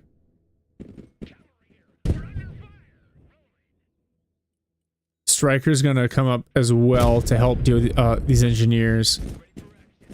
Look at the micro as these units hop in and out of this building, give themselves some cover while they're aiming, and basically reset the aim time on the vehicles. But now they're pinned. Now they're hiding on the backside of the building here, but I think they're going to get cleaned up. Oh, BTR catches the Viper getting in too close. And that's a dead helicopter. More supplies arrived. Engineering's still alive. Oh my goodness. Finally knocked out. So OTP with 2 minutes left in the phase is going to take Echo. Wow, destruction score still dead even in phase 2. You see a little RQ-7 Shadow low altitude drone up there. And I think, you know, if you're these players, you got to be thinking about positioning going into phase 3 here, right? It's not about points in phase 2. You're not going to trade that many, but you got to figure out how you can force your opponent to throw some destruction score your way. Yeah, using the Cav troopers over the Marine infantry is a little surprising. You see a Barbarous and multiple Terminators coming in. Oh, fortunately that missile whiffs. Raiders and troopers. There's a lot of infantry here on the flank. Kind of unoccupied at the moment. Yeah, OTP sees this big push coming in and he's bouncing away. We got a fire mission coming in on Echo. I didn't see what it was though. Man, the ACV-30 gets messed up by the guards combination though. Chrysanthema 2 shots it. Oof. Wow, that Abrams just ate 3 missiles. APS 1, but is almost dead. Here we go. That looks like a MLRS Gimler's. APS saves the Abrams for now. Terminator's still pursuing. Barbarous on the point. Chrysanthema in the middle. Now a Tor coming out. Phase 2 is going to end with a slightly in favor of the... Well, now a little bit more with 4 of the 5 territory points. And it really feels like OTP is on the back foot here.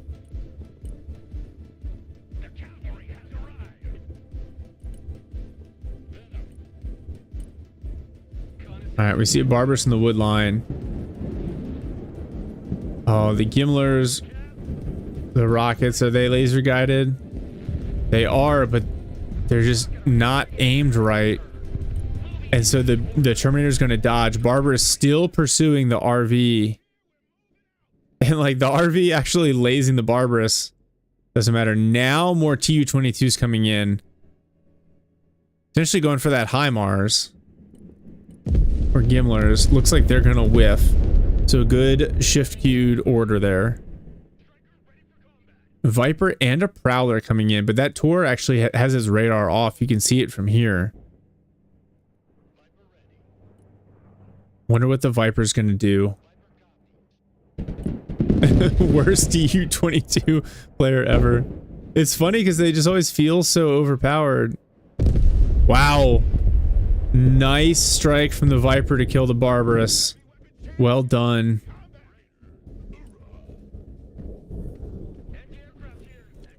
Yeah, he knows how to play the guards.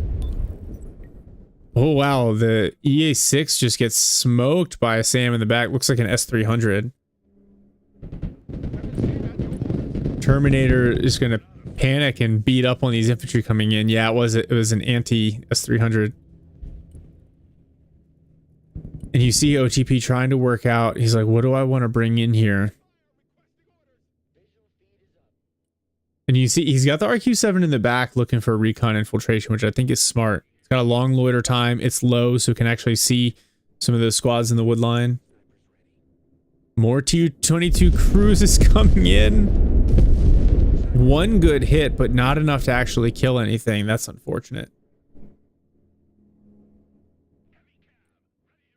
But he is in a pretty good spot here because it looks like OTP is going to really have to make an aggressive push to secure any of this territory. And he's down, right? So he's down 7 points right now. So he's got to win by 3 objective points. If KD is even, that means you need to own 4 of the 5 points on the map here. So are we for the 3rd game in a row going to see like a late game push, drive a victory? Ballistic missiles. They're going to land near that infantry and not close out any kills. That's so much fire support.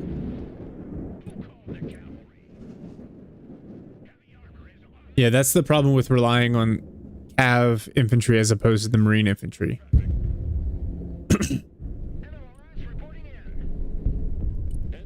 Oh man, the setup over here on Echo is going to be way too difficult to break through. A T-80, Engineer Sherman V-Key, and a Chrysanthema.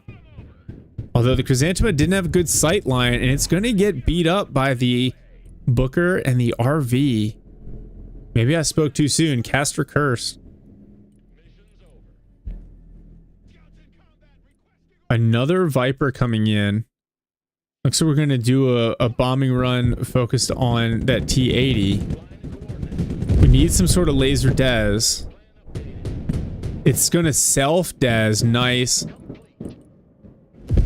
Oh, only half damage. Between the Booker and the RV, if they can get on the rear armor, they might be able to finish it off. Viper looks like it's going to get away. A couple of hits in. The T-80's panicked. The Cav Scout's providing some AT-4 shots. Oh no. Helicopter gets caught out by the Tor and smoked when it was delivering supply. Looks like another Gimler's barrage going to come in, targeting the Tor. AVP with Marines coming up onto Charlie. Oh, Old Time Pro. It looks like he's reaching for Charlie and Echo at the same time and not quite winning on either.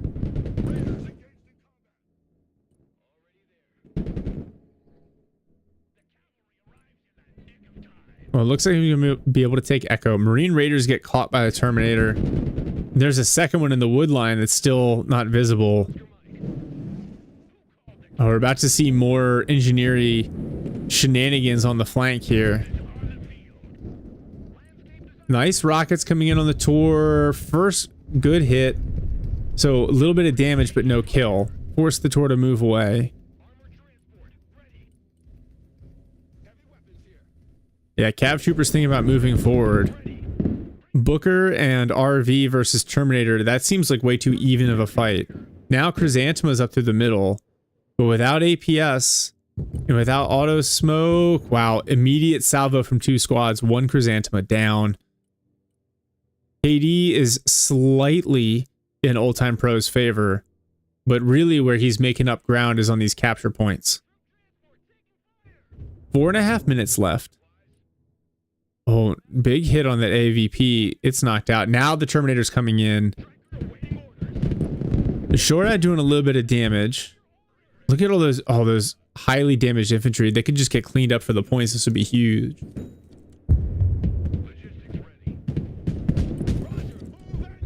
Terminator taking a bunch of damage between the Shorad and the Marine squad. Remember, it's going to face a prioritized threat. It's now immobilized, so it's staring at the SHORAD, allowing the Marines to get side and rear armor hits. Second Terminator arrives. Marines out of ammo. Prowler's on the way in, which is an interesting choice with 4 minutes left. All these infantry eventually look like they're going to get resupplied. Second Terminator cleans up that Marine squad. And if you're old-time pro, you're basically praying. Oh, it finds the scout snipers too. Wow, Prowler gets a couple of harms away, but radar gets turned off, so they're not going to hit anything.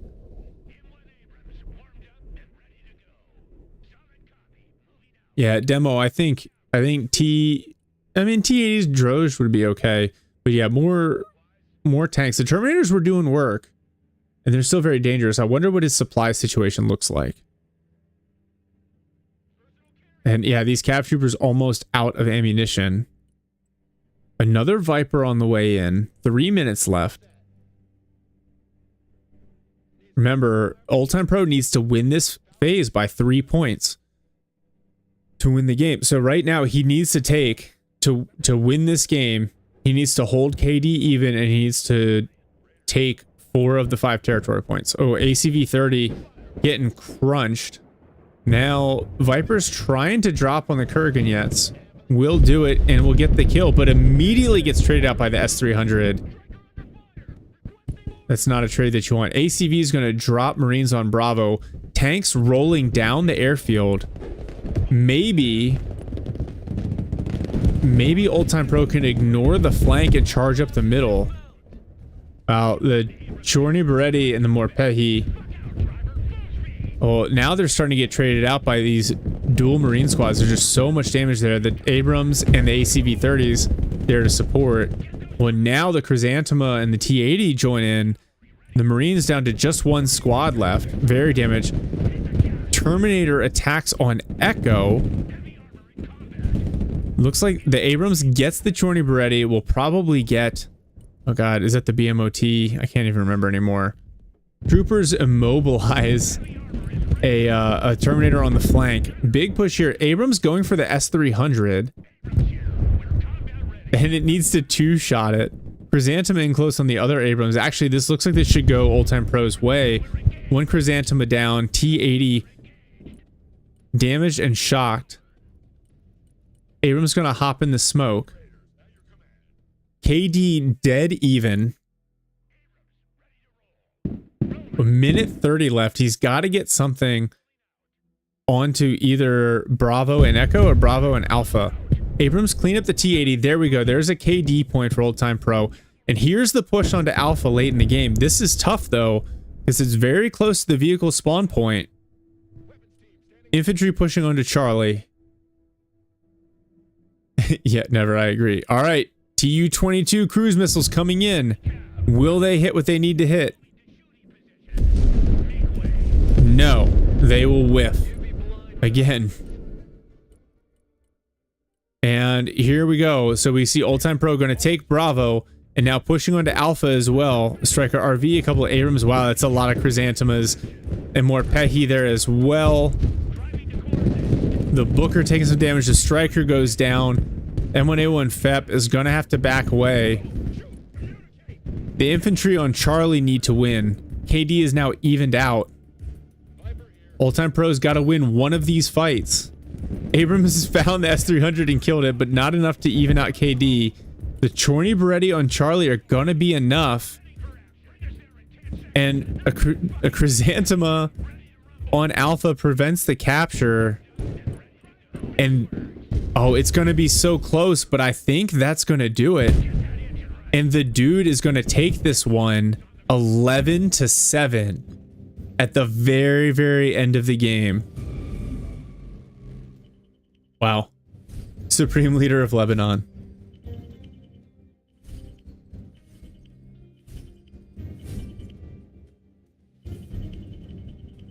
Yeah. Yeah, look at the KD. 0.99 and 1.01. Very, very evenly fought game. The timing at the end there, you gotta love what OTP did, trying to grab Alpha and Charlie at the same time, but the dude was ready for it. He had what he needed there to hold off the charge. Man, let's talk a little bit about those TU22s. I feel like choose Q mode. No, I gotta go to the gym, bro. I'm not playing Code 3 tonight. We need some words. Benji, what do you got? What do you got? Victory speech? Old Time Pro. Let me see. Let me see if I can get him in there. Oh, but Old Time Pro didn't win. It was the dude. Where's the dude?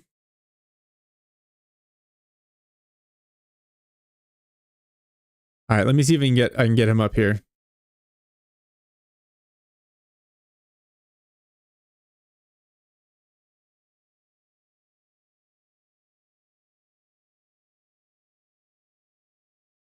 I'm gonna hop in here and see if I can find him. Stand by, everyone.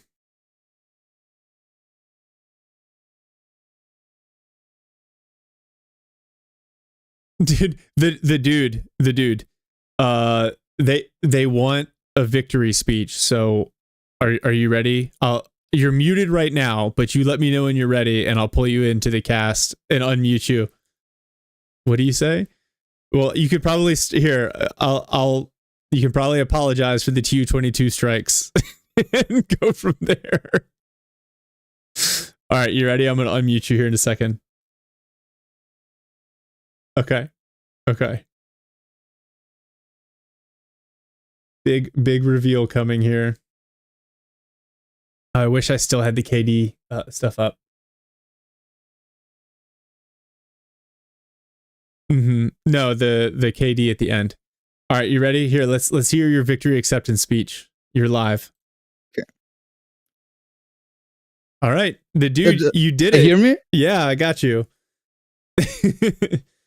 To the world of Broken Arrow, this guy kept shit talking me.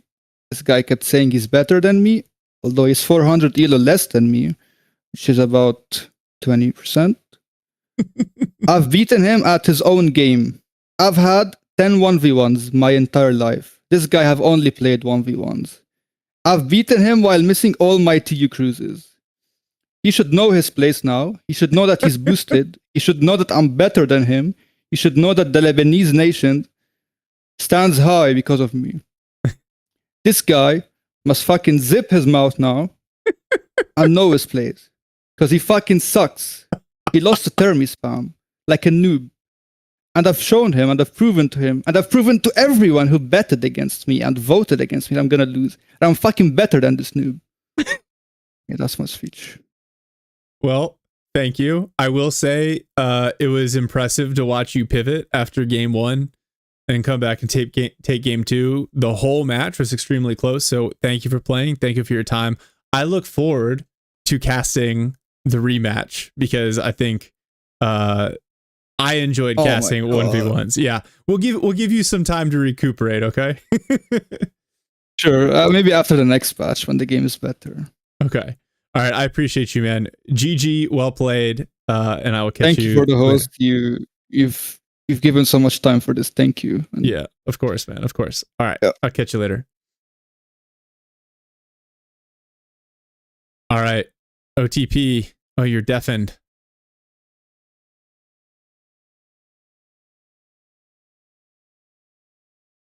All right. They want a post-game speech, brother.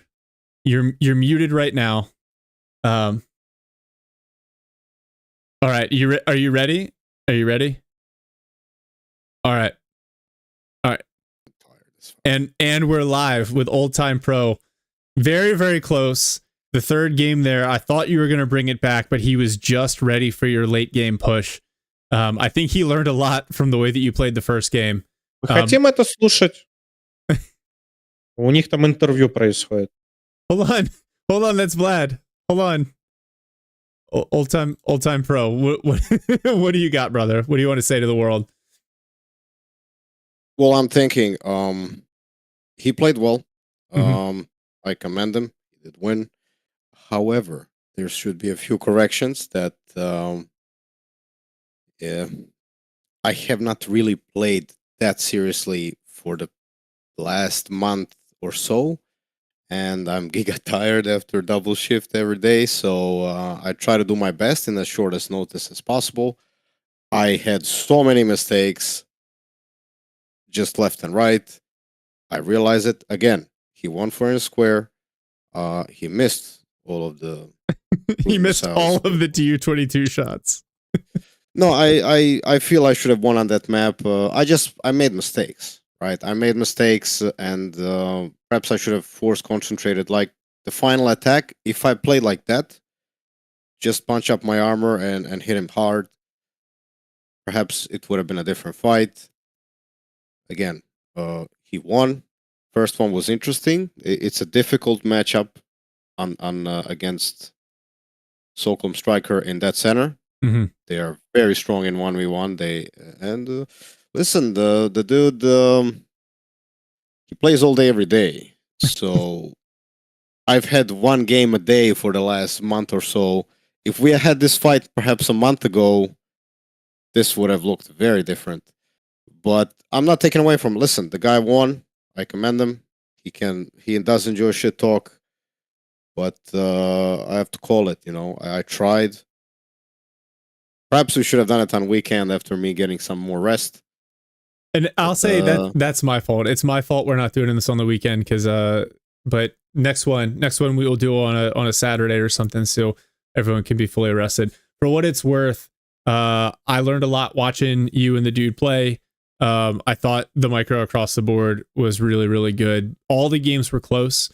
I thought it was really funny the Sarmat flank in the first game that he was ready for the second game. So I will say GG, well played. Thank you for donating your time. You and the dude this game. If I may, go for it, brother. I would like to request a rematch. Oh, we're gonna do it. We're gonna do it. We can't end it like this. I mean, this is it, the way I used to play and the way I play is two completely different persons. Again, I do two jobs, so I work from almost all day, and I just don't have time to play as competitively. The dude says he'll rematch you after the next patch, and I will be here when is to cast it. Nobody knows, brother. Nobody knows. so. Well, I'd be down next week if he does boast that he's better and always been better, etc. Should be an easy W for him. Perhaps I'll do more prep time this time. And no, really, I commend him. He outplayed me, so I'm never gonna hear the end of it. But listen, the man outplayed me. I nothing looked sussy on my end, and yeah. No, I thought both you guys played really well. It was clean on both sides. So yeah, maybe. Zulu, is this going to sound like Sunday Night Fights, but in Broken Arrow? It sounds like fun to me. Yeah. This is very funny. This is very hilarious because before now, I've had 2 matches with Zulu, and I beat him the second match on this map, and I'm playing Russia with Mech Motor, with Mech VDV, and I beat him. And I beat him in a very decent fashion. And yet when Zulu plays... when Zulu plays against the dude, it's a terrible mismatch. So it's hilarious. It's hilarious how sometimes I would say it's like in boxing, styles make fights, and sometimes certain I like how he adjusted the second time around. He really adjusted. I didn't. I thought it was gonna be another. The first match was I felt a very close up, dirty fight to perhaps his advantage, but I felt like if I try to pull back too much, he's just gonna push me off the middle with smoking and moving. So I wanted to fight him close up and personal, which I think I did all right, all things considered. The second match, I should have adjusted. I did bring artillery in case it was more of a standoff match, and it was. He was way more defensive second time around, and he waited me to attack him and to counter, which was the right move. Perhaps I should have played flanks more. When I probed on the right, I noticed that it was not much there. So maybe I should have denied him the choke up fight down the street.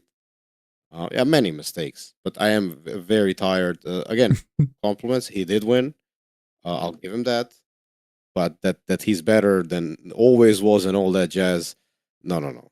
I request a rematch, and I think it's. I hope the community was entertained at the very least. I hope the matches were exciting. I think they were. We will get you that rematch. But I'm gonna let you go and let you go for the evening. Good luck with your shift tomorrow. We'll schedule a rematch. We're gonna do this again. So thank you. Thanks for your time. Thanks for playing. GG. Well played. Sure.